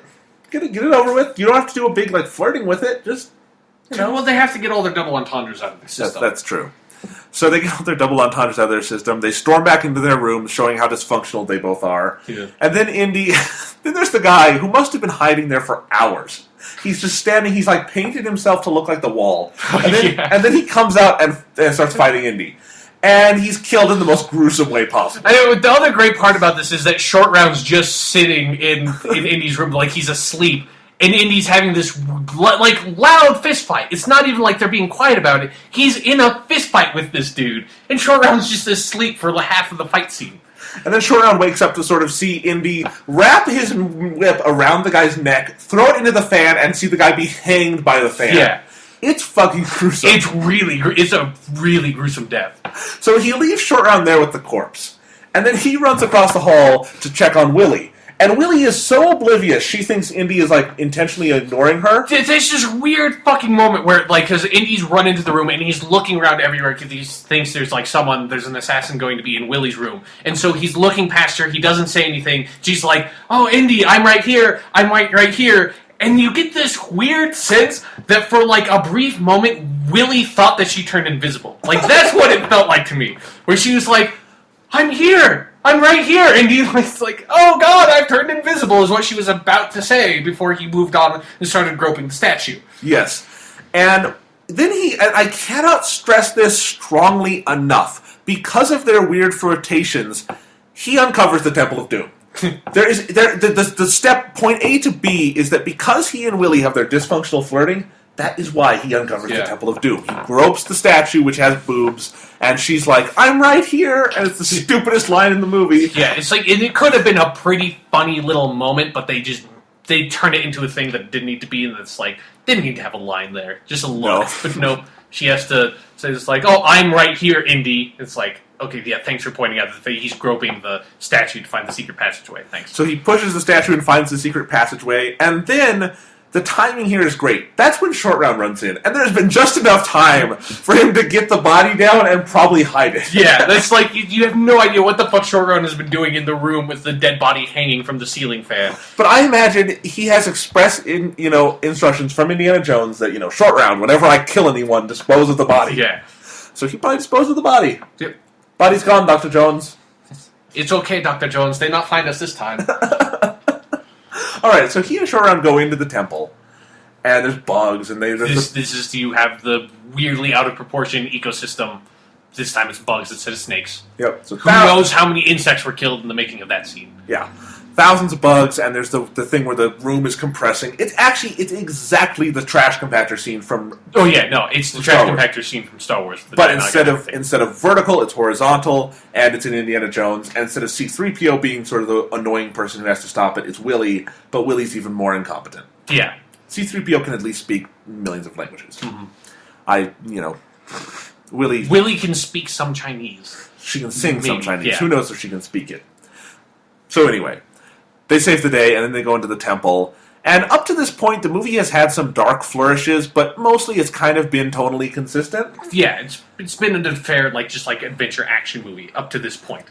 And then you find the Temple of Doom. Sean, should we both explain what happens in this scene, or should you just do it? And Here, I'll do my best. So, again, this movie has been pretty normal. I mean, we should point out, the color scheme so far has been just all sort of, natural colors. There hasn't been anything crazy. So then they go through that, room, and they come out, and now the color scheme, it's red. It's, hellish red and black rocks. It's like you just walked into hell. And you see there is this huge fucking statue of the Hindu god Kali, and there's all these worshippers there, and there's the dude chained up, and then you have your villain. I fucking love this guy. Mola Ram, I believe his name is. He's sort of the priest, and you see he's conducting this ritual where he reaches into the dude's chest, pulls his beating heart out. He's the dude is chained up into this big contraption that's chained up to the ceiling. They close it up. The guy's still alive. The guy is still alive. They pulled out his still beating heart. The guy's still alive. He gets lowered down into a pit of lava. Then when he hits the bottom, the heart lights on fire, and Mola Ram just starts cackling his fucking ass off. And this whole scene is, and I've just, everything that happens. There's only a few things that happen, but they take their fucking time. It's like a 5-minute scene. The music is super fucking dark and sadistic, and it's just this whole scene is this weird self-contained moment of insanity. You have nothing there's no reason you would expect something like this to have happened. You just walk onto this crazy heavy metal music video set and see a dude get his still beating heart taken out and light on fire when he gets lowered into a pit of lava. Yes. Yeah. Here's another thing I think we should stress with this, is that while it's weird, it's a spectacularly produced scene. Oh, it's a really well done scene. The music and the editing is great in the scene. The pacing is just perfect, but it's so dark and weird and completely out of place. Yeah, and Indy and Short Round and Willie are watching this. They're scarred forever, having seen this fucking blood ritual. Magical blood ritual where hearts are just magically ripped out, blood dripping from it. They don't even do a cartoonish movie heart. It's a real heart. Yeah, it's a still beating heart that lights a flame. It's insane. It's completely fucking insane. And then Indy does the stupidest thing he has done in his entire life. He decides he's going to go down there and steal back the sacred stones just because people left, and he assumes they vanished forever. That's one of my favorite parts, is that they do that whole ritual, and then everyone just kind of leaves. Like, they don't even stick around for a couple of minutes. It's like, okay, we did that. Let's just... That's it, guys. Let's go home for today. It's like, you did a good job. Let's convene here tomorrow. Yep. And sacrifice someone else. Yeah, then Indiana Jones goes down to try to get the sacred stone like a fucking idiot. Yeah. He takes all the stones. He's, again, pillaging a religious temple. Even though you can't really blame... At this point, it's like, what the fuck is going on? Yeah. You can't really blame him for not being a good archaeologist now. You're watching this movie at this point with your mouth agape. Like, what am I watching? Where's this going to go from here? He gets back. They're all captured. And again, the movie only gets darker from here. Yep. Because then we see all the child slavery and abuse. There's kids being whipped. It's dark. It's like they're breathing in soot and dirt and all this stuff. And then Indy is like chained up and forced to drink the blood of Kali while Short Round is just whipped mercilessly. And who knows what the fuck's happening to Willie at this point. Yep. Indy is turned evil. He goes out and, he's torturing Willie. He puts her in the contraption. She's lowered down. It's dark. It's super fucking dark. It's intense. It's actually legitimately frightening, I think, even. And Short Round is trying to save Indy as Indy is, he's become Kali Ma. Yeah, Kali Ma. Ma. And poor Willie is raised up and down in this contraption over a pit of lava. She probably have permanent burns all over her body if she lived. Now it's like, she can be as annoying as she wants. She went to hell and back. Yeah. So she's lower, she's raised out. And again, the number of events that happens in the second half of the movie is pretty minor. that happens, and then Short Round saves Indy by burning him. He's back to normal. And then they sort of all decide they're going to go... escape, and they save the children. Then there's some fist fights, and they do the minecart chase. They get out onto the bridge. Movie's over. Yeah. So it's pretty, but it all happens with this sort of meticulous pacing, and again, it's really, really well done. Yeah, it's really good pacing. It's just really weird that it exists at all. Yeah, that we had this sort of normal-ish Indiana Jones movie, and then now this is happening. Yeah, out of fucking nowhere. But yeah, we're at the point where Indiana Jones has turned evil. He is drinking the blood. He drank the blood of Kali. It's like they're almost going to kill Willie, and then Short Round comes over, and you get this great where Indiana Jones just backhands Short Round in the fucking face, and Short Round falls on the ground. And it's really weird how the most convincing punch in an Indiana Jones movie is when Indiana Jones slaps a Chinese boy in the face. It does not look faked. Yeah, it looks like he got fucking slapped by Harrison Ford. That poor little kid, he's probably just terrified of all Harrison Ford movies now. Yeah. He hears the term Millennium Falcon and just like cowers. Cries in his sleep. Yeah, it's just, you get, not only is there child slavery and child abuse, but there's child abuse by the main character. Granted, he's been possessed by whatever the stuff from Prometheus or whatever, but... Still, he slapped Short Round in the face. And then Short Round there's actually an oddly touching moment here where Short Round says, Indy, I love you! And then burns him with the thing to save him. And then there's a moment that... Love burns, bitch! So then Indy's he's still pretending to be bad, so he kind of holds Short Round out over the lava and winks at him.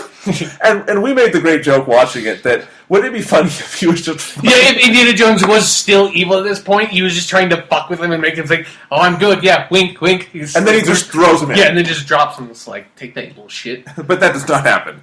Short Round lives, he pulls Willie back up, and there's a bunch of fighting. Yeah. So I don't think at this point we can really go point by point, but what points do you want to talk about? First of all, we forgot the best Mola Ram moment, where in this sequence, Mola Ram's still over there, and then Indiana Jones, he's turned good now, and he's fighting people, and he's going to go after Mola Ram, and then Mola Ram gets on the ground at the foot of the statue, and then the floor under the statue comes out, Mola Ram rolls under the statue, laughing while he does it. It's like a fucking Scooby-Doo thing. It's the most strange way for a villain to escape for the second third of the movie. It's like, bye-bye! Ha ha ha ha! And he just rolls out. It's like, Okay, then. It's great. It's awesome. Yeah. And it makes me think, because there's another big Scooby-Doo moment in Last Crusade with, like, turning doors. Yeah. Why did they not get Steven Spielberg to make the Scooby-Doo movie? He could have made a great Scooby-Doo movie. Who knows? Like Could have starred Tom Hanks as Fred. What I don't understand is, why doesn't Steven Spielberg just make a Scooby-Doo-esque movie or a Looney Tunes-esque movie instead of putting those things in other kinds of movies? It doesn't make any sense to me. To be fair, in Temple of Doom, that moment does not feel out of place. Yeah, Mom would do that. Yeah, it's so fucking over the top and ridiculous. Like, I want to say it's like something I've seen, but I don't know where I've seen something like that. No. Where the villain just fucking has a trapdoor at the foot of a giant statue and rolls out. Laughing while he does it. Yeah, laughing maniacally while he does it.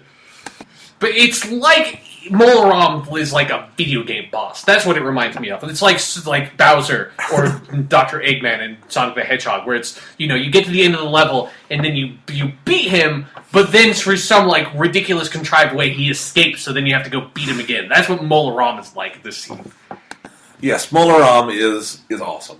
So, like much of this movie. Yeah. So, what other points do we need to cover here? Do we want to talk about the little prince kid who has voodoo dolls?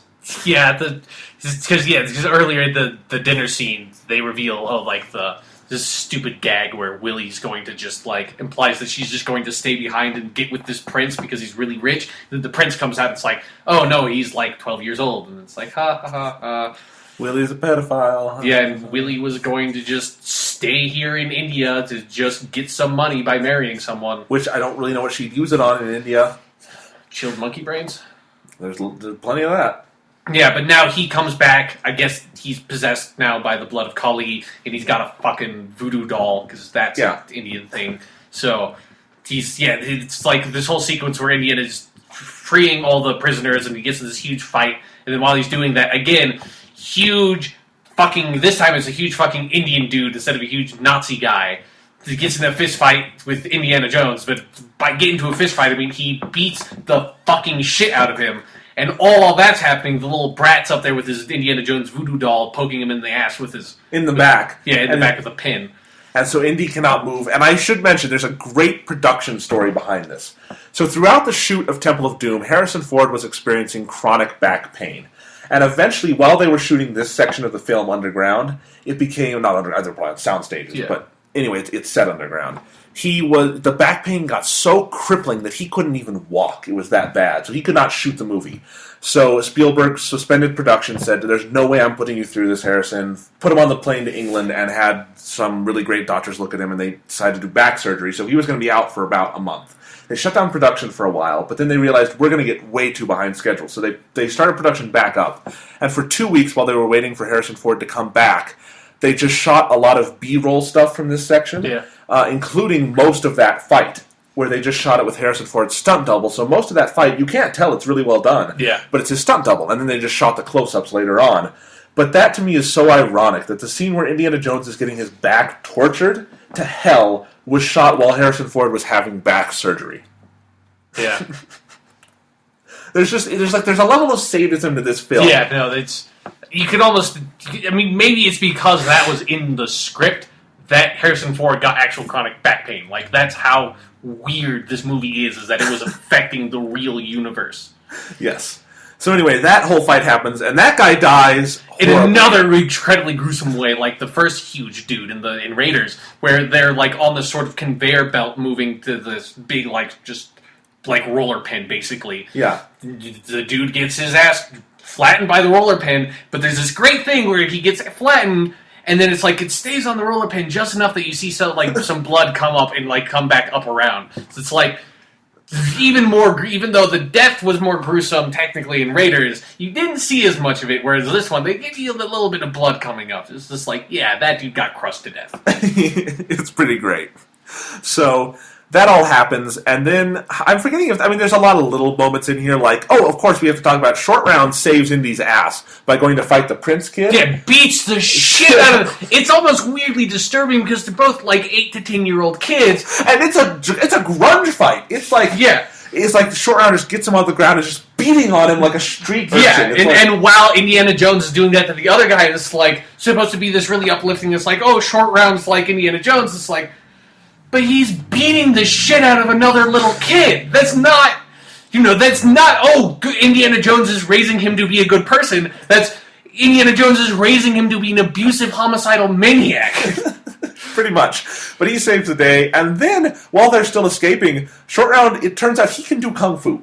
And he didn't use in the fight with the prince. Instead, he just went straight on the prince's ass and just punched the shit out of him while he was on the ground. But then you find out because he's Chinese, so he must know kung fu. Yeah, and it's pretty awesome actually how he takes out some of those kids. Yeah. And I don't remember where it happens in the movie, but Short Round does get the best action beat of Temple of Doom, which is where he has to escape, and he's stolen something, if I remember correctly. So he has to jump, and remember there's the hole in the ceiling, he jumps in, he jumps onto a conveyor belt or something, or a rope in the ceiling and slides. I'm not explaining it well, but do you remember the scene? Vaguely. Okay. It's pretty awesome. We were saying it's the kind of thing Indy would do, but he does it even better, and he escapes all these people below him who are trying to kill him. I forget where it happens, but it happens somewhere in there. Okay, that happens. Look for it if you're watching Temple of Doom. It happens. Fuck you, Sean. Alright, so anyway, they all get into the mine cart, and this is where the mine cart chase starts. Yeah, the 10-minute long mine cart chase. It's an awesome. It's a really awesome action set piece. And I noted while we were watching it, it looks like the most expensive scene ever filmed. There's some production value in that action set piece. Yeah. I mean, they're going over lava, there's caves, there's all these elaborate sets, and we do have to wonder, why did they build this massive, massive mine? This is where we need to address this, because at this point, there's one scene, I remember you kind of missed, because it's this one line of dialogue in one scene, where they explain why they have the child labor thing going on. It's because they need the sacred stones to resurrect Kali or whatever they're going to do with Kali and take over the world. But they only have 3 sacred stones, and the other 2 ones, the 5, because there are 5 in total, so the other 2 ones are somewhere lost in these catacombs, and so they have all the children there digging after them,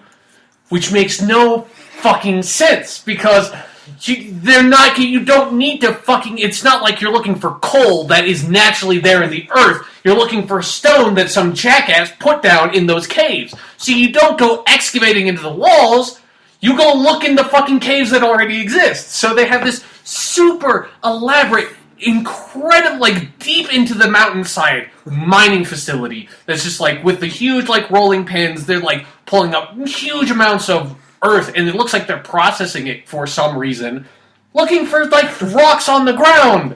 Don't dig in the wall for rocks on the fucking ground. So all the child labor stuff doesn't even need to be happening. I just assume that Molaram's doing it for laughs, and he just sort of walks around the caves every now and then, just kind of looking around for the stones.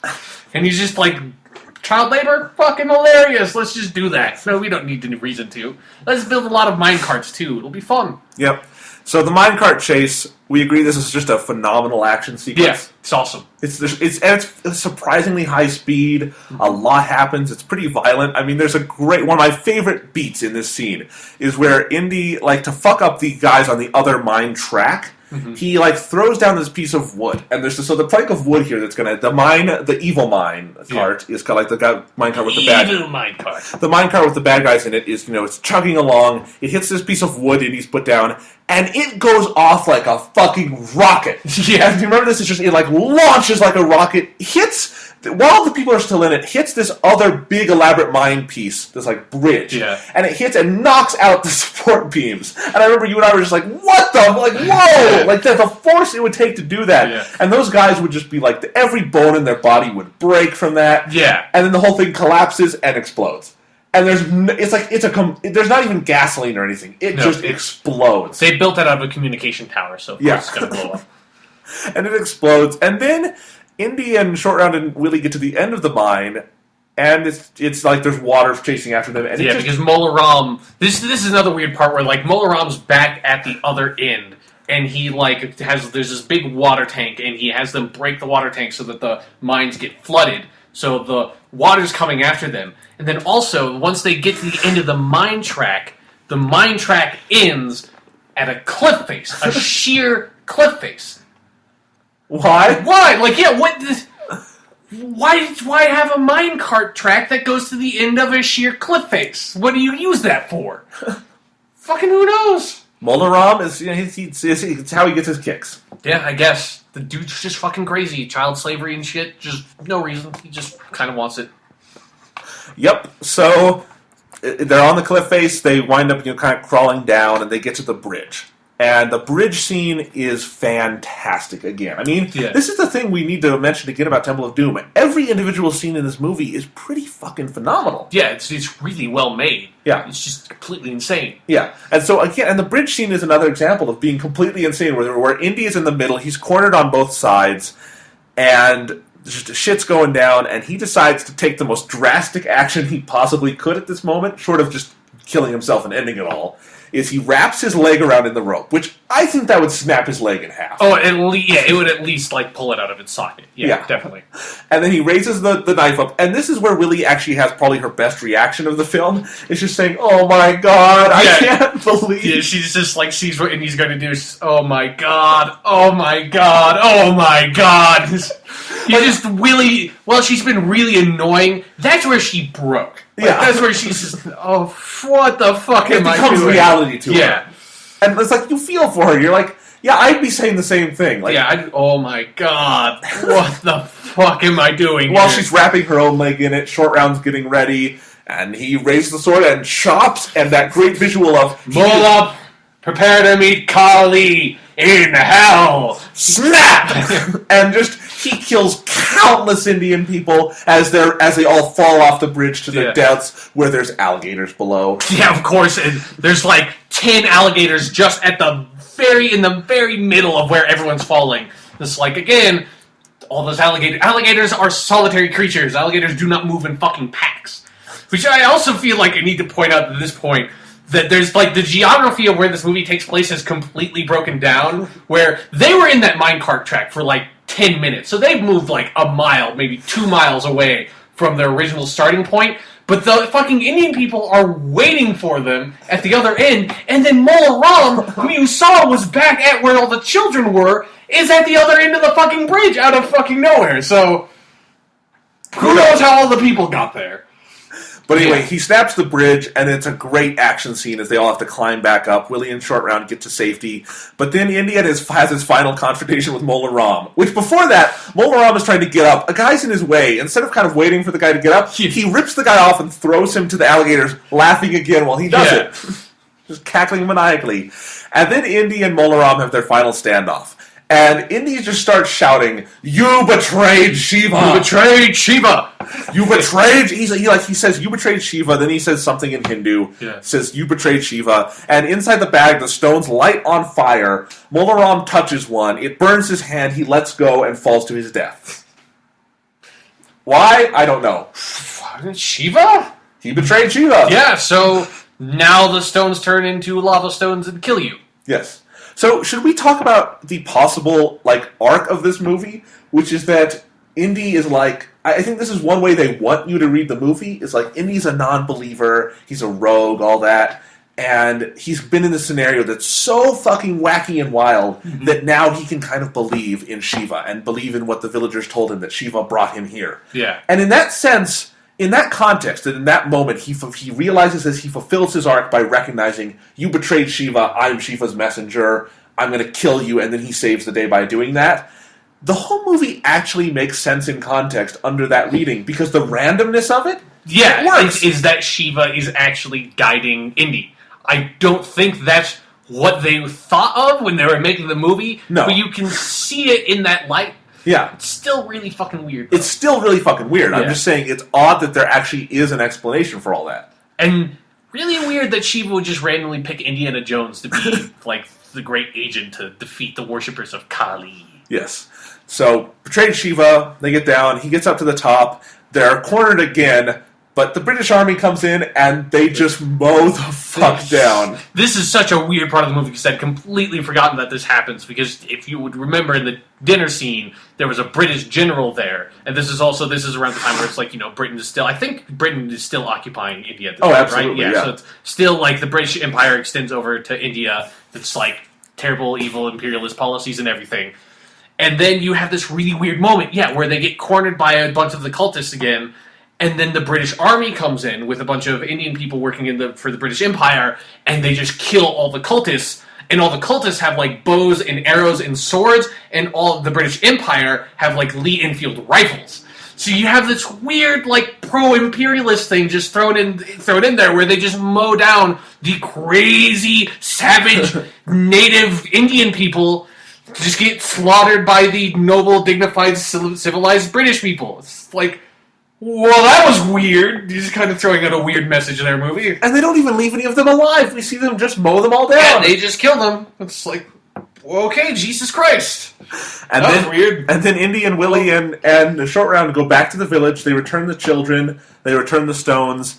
And then we have the creepiest love scene ever. Where Indy maybe not ever, but in Indiana Jones certainly, where he whips Indy. Like, Willie, at this point, is understandably exasperated. Yeah, she's going to walk off. She's trying to find someone else to take her just away from here. Which, at that point, I don't find her annoying in the slightest, because you know what? She deserves that. Yeah, you've been threatened, brutalized, beaten, and kidnapped, and you've probably lost your job that you had, your really nice job you had in Shanghai, for this fucking asshole. And she wants to get away from him. And it's like, good, get away from him. He's an abusive asshole to you.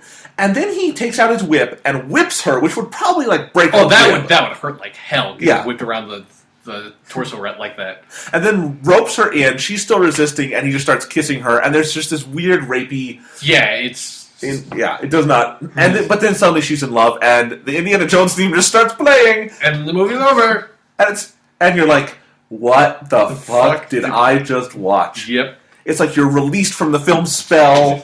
It's like, what was that? Fuck if I know. I have no idea. It's fucking awesome is what it was. Yes. Once it was all said and done. I cannot stress this enough that I don't know what Indiana Jones and the Temple of Doom is. And I will never know quite what it is. Yeah. But at what it tries to do, it does it flawlessly. It's a perfect movie in its own odd way. Yeah. And to me, it's like it's the most fun to watch of the Indiana Jones films. It's so immensely entertaining and oddly thought-provoking at times. Yeah, because you have to come up with weird explanations for all the shit that goes on in the movie. And I think you and I talked about this many times while we were watching it, because we were watching this on Blu-ray. It looks gorgeous. I think it's the best-looking film of the trilogy by far. Yeah, no, totally. Especially once they get into the temple. That is Those sets look awesome. There's some of the best production design and lighting I've ever seen. Like, it's such an iconic place. That could be the pits of hell. Yeah. You could make a movie about the devil there, and it would be suitably frightening. So, amazingly made movie. But why they made it this way? Who knows? Yeah. George Lucas is insane. This is what he wanted to do. Yeah. Yeah. Thankfully, he would later just go on to sort of contain a lot of his insanity in, like, Jar Jar Binks. Yes. So, where do you come down on Temple of Doom? Pretty much. I fucking love it. Yeah. I love it too. Yeah. It's crazy, but it's awesome. Yes. It doesn't feel like an Indiana Jones film. It doesn't feel like any other film ever made. It's very unique, and I don't know how it was funded commercially and released to theaters as is. Well, because Steven Spielberg was attached to it. Obviously. That's why. That's but, how it like, got funded. can you imagine being the people at Paramount? You had this big hit with Raiders. You're like, Steven, you want to do another one? He's like, sure. And they're like, oh, thank God, we get to do another indie film. It was so much fun. We enjoyed making it with him. We enjoyed releasing it. Made a lot of money. Audiences loved it. And then, like, they're like, okay, so go make it. We don't care. Just make whatever you want. And then they come back, and Steven's like, I've got this movie I want to show you. I've got it's like he comes and it's like, okay, we're shooting it, but we've got this little sequence. You have to see this is phenomenal. And then he shows them the sequence where they pull the fucking heart out and light it on fire. Fuck. Well, how much did we pay for this? It's like, oh God, what did we get ourselves into? But yeah, it made at the box office, though. I'm sure they weren't complaining because it made $333 million at the box office. That would be massive today. In, like, 1984 dollars, that would be, like, over $1 billion. Yeah. That's huge. That many people went to see Indiana Jones and the Temple of Doom. Can we safely say this is the single strangest, most avant-garde blockbuster ever made? Yeah. Oh, yeah. unquestionably. No, definitely. Yeah. I mean, there have been weirder films made in the history of film, but not on this scale. Not this commercial either. Not for, like, that audience. Right. I mean, this movie basically contributed to the invention of PG-13, because it came out as a PG. Which, how do you do that? How do you look at this if your two choices are PG and R, and you say, it may as well be seen by kids? Yeah, it's like still beating heart, like weird rapey overtones, whatever. You know, the protagonist that slaps a Chinese boy in the face. It's fine. PG. PG. Alright. So that's Indiana Jones and the Temple of Doom. Anything else before we move on? You betrayed Shiva? Damn. You betrayed Shiva. Alright. I think it was 5 years after the release of Indiana Jones and the Temple of Doom, everybody came back for one more film, and this would be Indiana Jones and the Last Crusade in 1989. Let me check the date on that. Yes, 1989. And this film sees Harrison Ford back in the role, and John Rhys Davies returning as Saw, and Denholm Elliott returning as Sir Marcus Brody. Basically, from the very beginning, this movie is doing as much as it can to connect itself to Raiders after Temple of Doom went off. Went off on its crazy acid trip over in the corner. Yes. Like, okay, let's make another Indiana Jones movie now. I mean, Last Crusade opens with the same music that opens Raiders, and it's got the same font and typeface for the opening credits. Like, they are scrambling to make you realize this is just Raiders 2 or 3 or... I don't know. Raiders again. Yeah. So, and that's not a bad thing. No. It's sort of interesting how, and it is kind of disappointing after watching Temple of Doom to come back and be like, oh, we're back to sanity now? I wanted more insanity. But Last Crusade opens with the origin of young Indiana Jones, played by River Phoenix. Do you think River Phoenix is good in the role? Yeah, no. I sure do. I like this sequence, even though it is a little... It's a weird way to open the movie. It's a weird way to open the movie, and I think it's funny how they basically, their view of psychology is that Indiana Jones became who he is because of one... because of this one specific moment. It's this classic movie or TV show type thing where it's like the entirety of your human experience gets boiled down to like one significant key event that happened in your life, and you base all of your personality and everything you do off of one thing that happened to you. Yep, and so it's just this one scene where he's in the Boy Scouts. He has to steal an idol thing, the Cross of Coronado. That's where he gets his scar on his chin. That's where he gets the whip. He learns how to use the whip. That's where he gets the hat. That's where he gets his fear of snakes. Yeah, because, everyone has a reason for their crazy phobias. Yeah. It's like everyone who's afraid of snakes fell into a giant pit of snakes when they were a kid. Yeah. No, there's no reason. Yeah, no. Phobias are phobias because you don't have a reason for them. Right. I mean, I actually do have a fear of snakes. That is my only major phobia, is I have a fear of snakes like Indiana Jones, but I can't point you to the event in my life where I was thrown into a pit of snakes. It's just... When you were a baby, you didn't get in a fist fight with a king cobra or anything like that? No. That never happened? I mean, I could have, I just don't know. You got tortured by a black mamba and you just, repress the memories? Yes. But it's a really good scene. And River Phoenix, you can totally buy him as a young Harrison Ford. Yeah, he does the role really well. Yep. So lots of good stuff here. I love how many times he says, it belongs in a museum. It belongs in a museum. And then there's a great cut where he puts on the hat for the first time, and then we cut to Harrison Ford smiling in the rain. Yeah, and it starts playing the heroic music, and then he gets punched in the face. Because... that's what happens. I mean, honestly, that's what happens to Indiana Jones in the majority of his fights. He just gets the shit kicked out of him, and he gets one lucky break that ends up killing the other guy. Yep. So anyway, he's on this ship. He's an adult. He gets the Cross of Coronado. It's a pretty cool opening that he's spent his whole life on this revenge quest, and he gets off the ship, and then a barrel falls onto a box of explosives, and the whole ship blows up. Yeah, with the entire crew and everyone on it goes up in flames in this massive explosion. I don't know how Indy gets home safe. He's just in the middle of this, torrential downpour. He's in the middle of a tsunami, basically. He called forth a submarine and rode home. Of course. That's what he does. It's Indiana Jones. Water cannot kill him. No, he can breathe underwater. It's a little known fact. So that's the whole opening. We come back where it's sort of mimicking the structure of Raiders, where he comes back, he has a scene as a professor, and then he shows how little he cares about being a professor because during his office hours, there's so many kids clamoring to see him. Probably because he's never there. Right. Yeah. Because he's never there. They probably all are worried because they're losing credits and their parents can't afford to keep them here anymore in archaeology school. And then he's just like, oh, fuck, I don't want to do this. So he puts on his hat and coat and he just jumps out the window. Yeah, he just goes out the window and leaves them there. Terrible, horrible teacher. Indiana Jones is just an awful, horrific teacher. is so weird, this alt narrative of Indiana Jones not being necessarily a hero, but just kind of a blithering asshole. Yeah, he just destroys priceless artifacts. He somehow gets this job as a professor, but he's just terrible. He's a terrible, horrible professor. Probably causes a lot of students to lose their interest in archaeology and don't go on in that career anymore. It's just terrible. He's not a particularly good person. All right, so then Last Crusade. I don't think we need to go into too much detail on this film. It's a really good movie. It's the hunt for the Holy Grail. It's all about him and his father, who's played by Sean Connery. And I guess that's probably where we should start a discussion of this one, is less on going through plot points and more on just the characters. I mean, Harrison Ford, Indy, we know who he is at this point, and he is back to being Indy of Raiders. He's not weird alternate universe rape Indy. Yeah. So, something, I guess after the events of Temple of Doom, Indy was like, I gotta change the shit I've been doing because my life is getting fucking weird. Yep. So didn't really help him, though.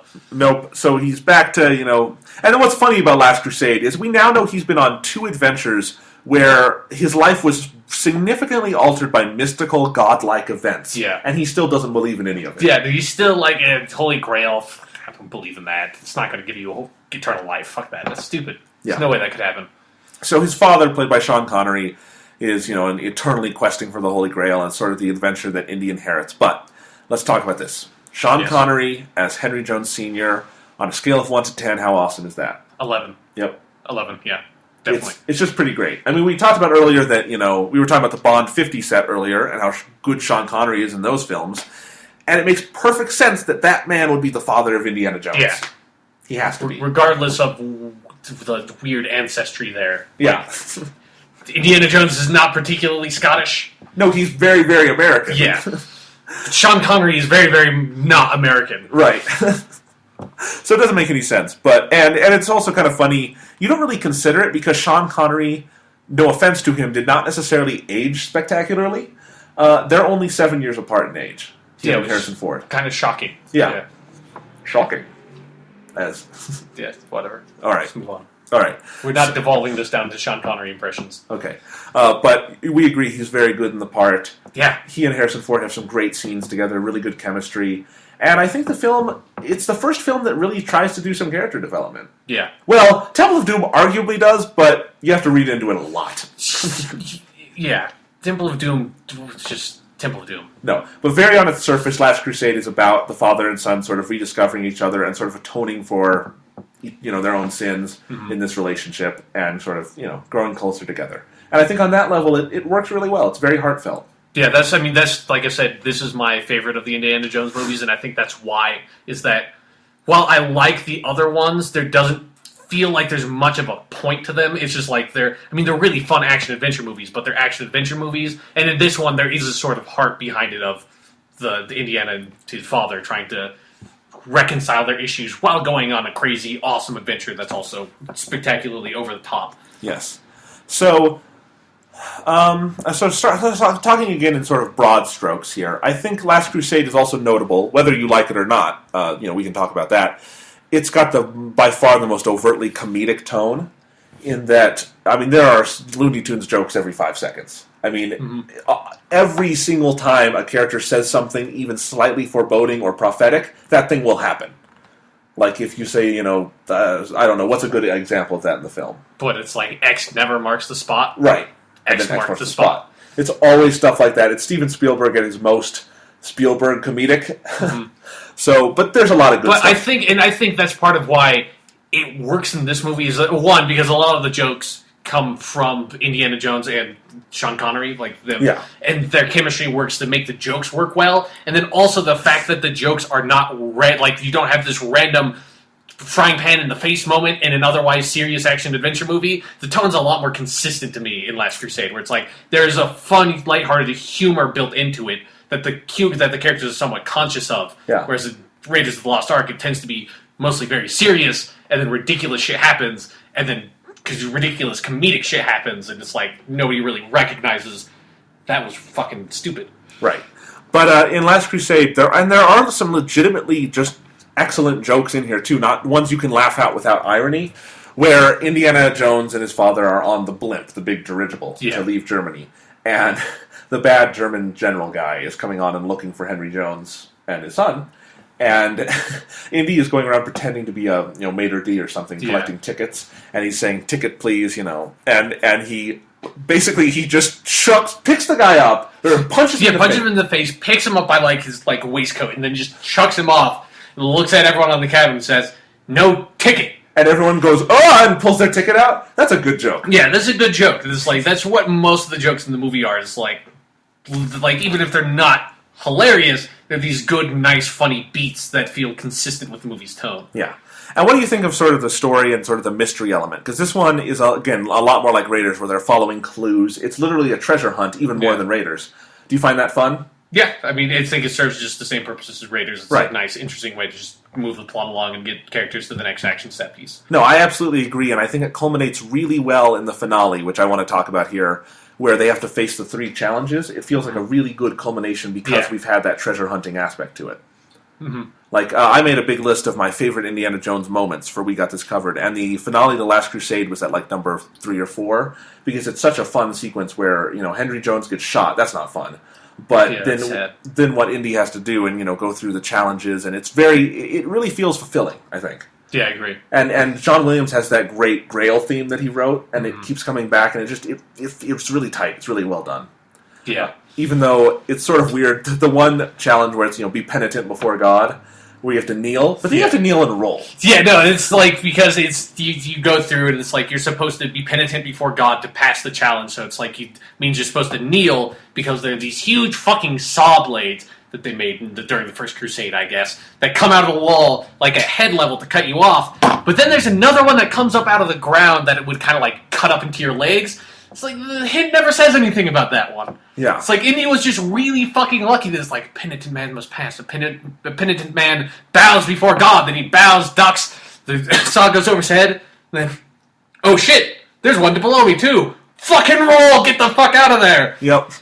It's pretty awesome, though. And then there's sort of I can never decide whether this sequence is too outlandish or just outlandish enough with the big invisible bridge. I love that. I think that's great. Because, while it's implausible, it's not impossible. It's not like the opening to Raiders where it's none of that stuff could happen. That's completely ridiculous. You could paint a bridge to look like the cliff face and you would probably not be able to see the bridge. That's possible. Yeah. And it's, again, with the music building and Harrison Ford's performance, which is so good, works really well. Yeah. So, good ending, and we have to talk about the knight, of course. He chose poorly. Yeah, I love...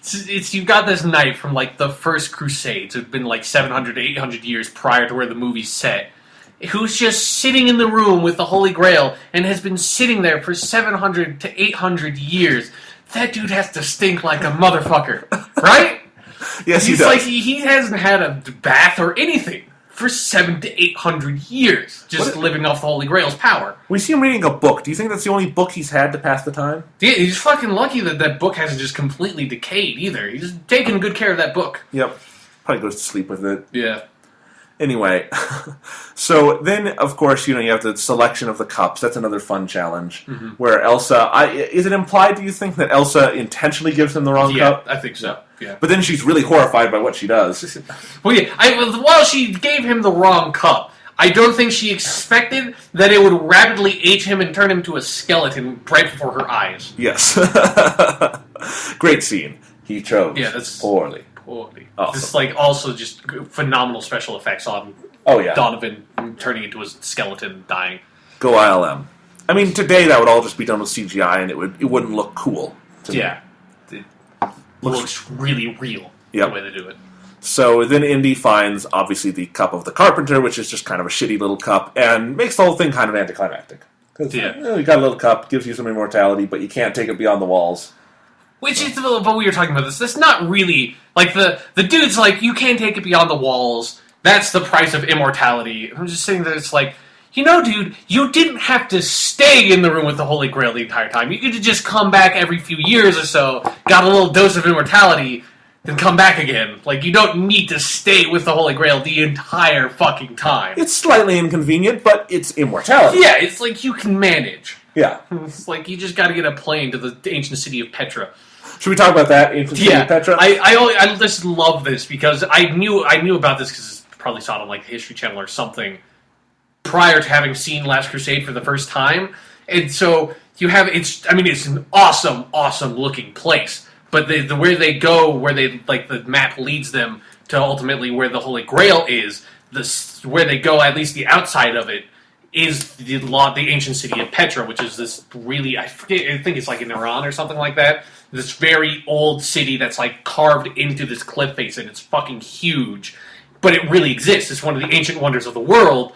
So it's really strange knowing that that's a real place and that is one of the ancient wonders of the world, and having a team of archaeologists like stumble across it, being like, "Oh, this must be where the Holy Grail is. It's amazing. Nobody knew this massive temple embedded into a cliffside existed." Oh wait, yeah, no, it's the ancient city of Petra. There were probably a bunch of tourists just like right off camera. And then they destroyed the ancient city of Petra. Yeah, because the Elsa chick takes the Holy Grail, steps across the seal, and then the city of Petra sinks into the ground. It's like, fucking great. You, like, okay, whatever, like, ancient Incan temple or whatever it was in Raiders, you destroyed, okay. The ancient Egyptian artifacts you destroyed in Raiders, whatever. The Temple of Doom, all that shit, okay. This is one of the ancient wonders of the world, asshole. To keep, can you imagine the outcry if that actually happened to the ancient city of Petra? Like, that would be insane. If just, like, it's gone, it sank into the ground. Sorry, someone took the Grail beyond the seal. It's like, for fuck's... this place is really fucking important, man. You can't just destroy it. Alright, so the next character I want to talk about is Elsa, because we've mentioned her a couple times. She's, the third Jones girl, I guess you would call her. the third unfortunate woman to sleep with Indiana Jones. Yes, because this just furthers the themes. I mean, I want to start by saying that I actually like Dr. Elsa. I think I like Alison Doodie's a good actress in the role. Yeah, it's got a funny name. But she's kind of charming in the role. She and Harrison Ford have a hint of chemistry, but then they're written so weird, where they're first off, Dr. Jones just sees her and is like, I'm fucking that. And it's like he just starts flirting with her immediately, like gives her a flower. It's like literally the first time they met, like they just like, hey, here's a flower. Yeah. He's like he didn't even know, he assumed she was a man before meeting her. See, she's a hot Austrian chick, and just like, yeah, okay, I'm gonna sleep with her. Yeah. And then when they're in their hotel and they're flirting, it's like, for some reason, now they hate each other. Yeah. And they're going back and forth, like, trading insults, and then they just start kissing. And it's like, it's just this weird, like, BDSM vibe to it, And then, later on in the movie, when it turns out she's a Nazi, because who would have guessed Dr. Elsa Schneider is with the heavy German accent. Is a Nazi. Yeah. But anyway, it turns out surprising. she slept with the older Jones and the younger Jones. Which I can buy that Sean Connery, his son, would also... it's Sean Connery, yeah. Sean Connery would, of course, have done that, and he would have passed that on to his son. Yeah. That's what he does. So anyway, then this is a moment that I kind of wish I didn't have Blu-ray for, because she kisses him while she's, like, going to leave them to die in the room, where they've tied them up, She kisses him, and she kisses him in the weirdest fucking way, where she's sucking on his bottom lip, and as she's pulling away, she kind of pulls his lip with her, and then she lets go, and like a trail of saliva is there, and you can only see that on Blu-ray, but it's like, God, you should have de-resed that a little bit for that moment. It's just another awkward romantic scene, where I'm not sure Harrison Ford knows how to kiss on screen. I mean, it works great in Star Wars. Yeah. Not in the Indiana Jones movies. Like, it feels like they're trying to do the Princess Leia thing every single time. They don't hit it any of the times. No. So kind of awkward. But anyway, that's Elsa. She's kind of a fun character. You've got Donovan as the villain, who's really just the Belloc character here. Yeah. He's just an asshole who gets what's coming to him. Sala returns to steal some camels. Yeah, Sala's there because they go to Cairo. Sala doesn't do anything in the movie. No. We have Marcus Brody back, who apparently got a lobotomy in between movies 1 and 3. Yeah, where he was kind of a minor character in Raiders 1, but he wasn't, like, bumbling and incompetent. And then this, he starts off just sort of, like, normal. And then as it proceeds, he's, like, the most bumbling and incompetent person on the fucking planet. And it feels like they made that decision just on a dime. Like, where Indy does the thing where he describes Brody, and he's describing him as like this. He speaks 12 languages. He's got a 2-day head start. You'll never find him. Yeah, he'll blend in. You'll never find him, and with any luck, he's got the Grail already. And because we know that the joke will be it's the opposite, he just stumbles in and he's bumbling in the streets of Cairo. Yeah. And it feels like they made that decision for Brody just right on the page, like when they were writing it. Was like they wrote that with Indiana Jones. It's like, wait a minute, we can make a joke here. It's like, but we are going to make Brody a serious, helpful character. No, we can make a joke here. Yeah. He's a bumbling buffoon now. Yeah. Because the thing is, the way Andy described him, we know relatively little about Brody, but we know he's a smart academic guy. He could be that. Yeah. The way Andy describes him, there's no reason he couldn't be that guy, except that there has to be a lot of ironical humor. Yeah. So, idiot! Yeah, and Brody proceeds to be an idiot for the rest of the movie and completely useless and pointless. Yes. And the whole tank chase, which is a spectacular scene, is just to rescue his dumb ass because he walks into a truck. Yeah. Do we want to talk about how he's captured by the Nazis? Yeah, it's the weirdest fucking scene where Brody is in Cairo, he meets up with Sala, and then these two guys come up and they're like trying to pretend to be from like some museum or something to convince Brody to go with them. And Sala's like, those aren't those guys, run, get the fuck out of here. And eventually Sala punches them out, Brody runs away, he runs up this ramp that I assume looks like it doesn't lead into a truck. Like, it looks like it leads, like, further into, like, a building or something. He runs up this ramp, then you see these two random people on the side going, lift the ramp up, and you see, oh, it's the back of a truck, and the truck drives away. Leading you to assume that was their plan the entire fucking time, was for Marcus to just run into the back of a truck that they made to look like the front of a building. What kind of fucking plan is that? It's a Looney Tunes plan. Yeah, it's completely... that's the most baffling part of this whole movie to me, is just that moment, because there's no logic to it whatsoever. No. You can't possibly follow how that just happened. But it fucking happened. Yay. At least nobody smacks Brody in the face with a frying pan when he gets on. Like, you can think that. Alright, so anything else... Where else do you want to talk about Last Crusade? I think we covered, like, some of the bigger stuff. Like, to me, the biggest stuff is Indy and his father, and that's just... It's well done. Yeah, it's well done. It's sort of funny, because we were talking about this while we watched the movie. The Indiana Jones trilogy basically has every vehicular chase you can imagine. Yeah. And Last Crusade works overtime to fulfill that. Yeah, they cram a lot into this one. Yeah, you've got a boat chase, you've got a motorcycle chase, you've got a plane chase, and you've got a fucking tank chase. And it just doesn't count as a chase, but they go on a fucking blimp. So yes. It's like... At least, like, every vehicle makes an appearance. Yes. And, you know, it's funny because in the whole trilogy, they even thought to do mine carts and shit like that. It's pretty funny. You've got foot chases in all of these, too. It's crazy. A lot of good chases, though. I mean, my favorite one in this movie is the tank chase, definitely. The tank chase is awesome. It's great. I mean, just at that slow pace, it's very strategic. A lot of fighting. It's really good. But, I mean, the boat one earlier on is cool, too, even though it's kind of narratively a dead end, because those guys aren't important. Yeah, the Knights Templar, or whatever they are. Well, they're not the Knights Templar, but yeah, the Guardians of the Grail. Yeah. Those dudes. Yeah, I have no idea why those guys... It felt like those guys are supposed to be a lot more important, and then the main one who's in that scene just gets killed in the tank scene, and, like, nothing comes of it. Yeah. So, don't know what they were there for. Another chase scene. Yeah. So while we're talking about Indiana Jones being an awful archaeologist, should we mention the scene where he goes into this ancient, beautiful Venetian library, and he figures out X marks the spot, we have to go in through the floor to get to the knight's tomb.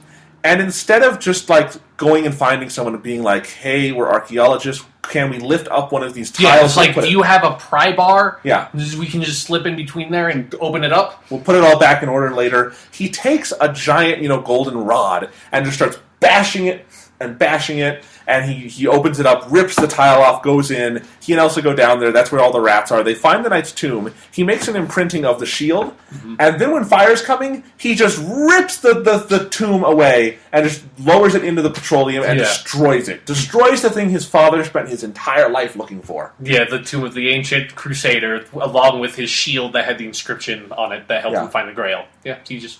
Archaeology! Yep. Woo! Yep. So I think that's about it for Last Crusade. Good movie. Awesome movie. Yep. Really fun. So, with all this in mind, we've spent a lot of time on this podcast on Indiana Jones talking about all the things that are weird in these movies. And make no mistake, we love these movies. Yeah. It's just a lot of fun to talk about the weird things in them. Because when you get down to it, a lot of the shit that happens in the movie, total bullshit. Yeah. Like riding on a submarine. So, I ask you, Sean, now that we transition into the fourth and final film, why is nuking the fridge the line for so many stupid people? Because this movie comes to, because Kingdom of the Crystal Skull got made so far after the other ones that people can't accept it anymore. That's why. It's because they have so much nostalgia about the original Indiana Jones movies. They just look past the issues. Yeah. That's why. Yeah. It's not that people make it out to be this huge betrayal of the franchise. It's not that. No. Those people just are not watching the Indiana Jones movies close enough. They're completely ridiculous, devoid of any logic. That's how those movies are. Yeah.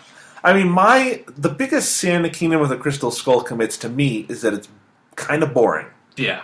It's got some good action here and there, but I don't find the story that compelling. I think it retreads a lot of old ground where it's just kind of another treasure hunt. Mm-hmm. It doesn't really go in any new directions. I don't dislike Shia LaBeouf in this movie, but I think he's not a fully realized character. Again, I mean, their original idea was just kind of to bring Short Round back. I think that would have been much more interesting to revisit that relationship. Yeah. It has a lot of characters in it that we're expected to care about that I really don't like the Ray Winstone character. I think Ray Winstone is probably a really good actor, but I hate him whenever I see him because the Mac character in Kingdom of the Crystal Skull is so fucking annoying. Yeah. And not annoying in a fun way like Willie. Just kind of obnoxious because he's a I wouldn't call Willie annoying in a fun way either. Okay. Willie is awful annoying. Okay. Anyway. Terrible annoying. But, yeah, lots of stuff in Crystal Skull. Like the villain, Cate Blanchett.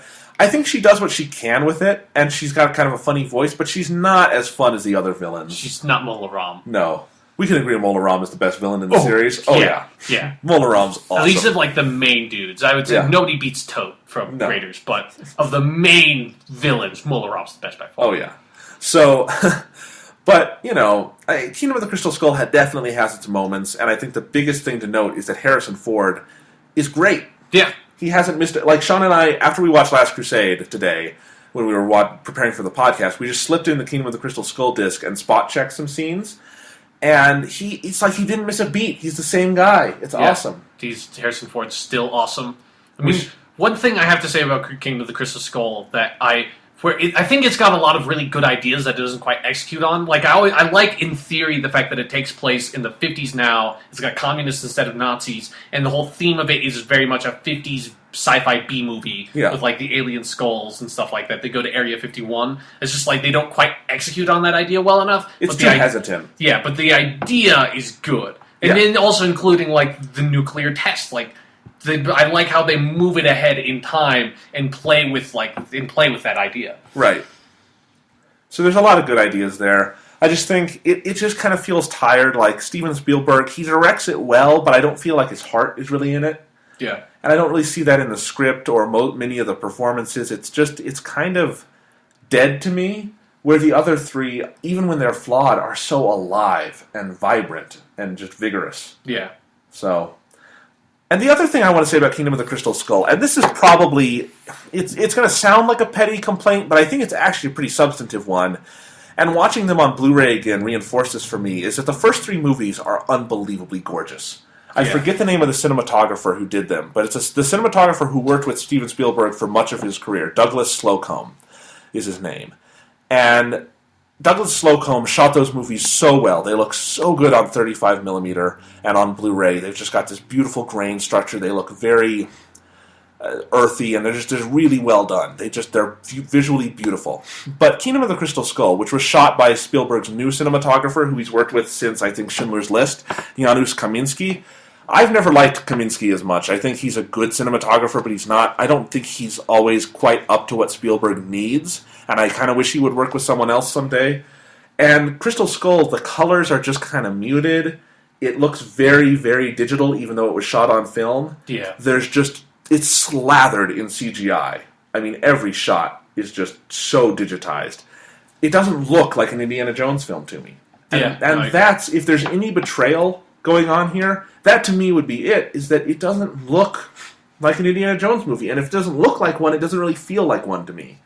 Like, John Williams is still there, and he does a great job, as he always does, but the look is sort of detached from that. And when we looked at these on Blu-ray, Crystal Skull looks like garbage compared to the first Yeah, three. no, Crystal Skull does not look anywhere near as good as the other three. No, and it's just so soft because, again, it's so digitized, and because I think Janusz Kaminski does not have the same kind of eye for those sort of gorgeous, bright, colorful visuals. So, there you have it, but Yeah, it's a complaint worth making. yeah. It's the big shot. Crystal Skull's the worst of the three. Yeah, Or the 4. So, that's that. That's Indiana Jones. Anything else to say about this? You betrayed Shiva. All right, we all betrayed Shiva. I didn't. Okay. So, next week, I think we have a pretty fun show for you guys. And I'm pretty excited to do it. Sean, what is your favorite podcast we've ever recorded? For WGTC Radio, at least. Well, that would have to be the Prometheus one. Yes. For podcast number 4 in July, we recorded the Prometheus podcast, which was our spoilerish discussion of Prometheus, where we went into every little minute aspect of the film and made fun of it. And yes, like every. I mean, I'm pretty sure it's almost as long as the movie itself. It is. So, it's a good podcast. We had so much fun with that, and it's become a recurring joke on the podcast. I think we even referenced it here earlier. Yeah, I We did. made a joke. Yeah. So, I will always make a Prometheus joke when it occurs Yep. to me. So the day after this podcast comes out, October 9th, Prometheus arrives on DVD and Blu-ray. Makes its glorious arrival with 40 minutes of deleted scenes, which we're excited to watch. Yeah. And we are going to record the Prometheus podcast, The Squeakquel. Excellent. Yeah. Yep. And we are going to talk about Prometheus again. We're going to talk about the bonus features. And there will be a feature on the site this week. Probably going to come out Thursday or Friday, so this will be before the next podcast, called 100 Logical Issues with Prometheus. And we are going to create a list. It'll be easy to read. It'll be like one sentence per issue. Yeah. And we're going to list every fucking issue we can find, and we could probably list more. Yeah, we were brainstorming this, and we were trying to pin down what number to try to aim for. Yep. 100 might be actually lowballing it. It very well could be. So we are going to do lots of research for you guys on this. We are going to work hard on Prometheus podcast, The Squeakquel. We're going to try to deliver the sequel that's even better than the original. Yep, we're going to work harder to point out logical inconsistencies in Prometheus than the makers did at trying to make a logical consistency in Prometheus. Yes. So we are excited for that. So come back next week for that, I guess. Yes, for the return of the scathing, just ranting about how awful a lot of the stuff in Prometheus was. How inexplicably well received that movie still is received by some people. Very weird, and it's such a fun topic. We're gonna spend actual considerable money on buying this fucking release, Yeah. even though it's a movie we don't like. Yeah. We have to do it. It's the first time I've done that in a long time. Just go buy a movie I don't like. Yeah, I'm glad that you're the one that's buying it. Because Yeah, I feel with all the... Well, I was definitely the heavier side of the rant on that part. I feel kind of like a big hypocrite if I went out and bought the Blu-ray with my own money after saying, recording 2 hours of me yelling at the movie, basically. Yep. All right. So that's the end of this episode. Yes, it is.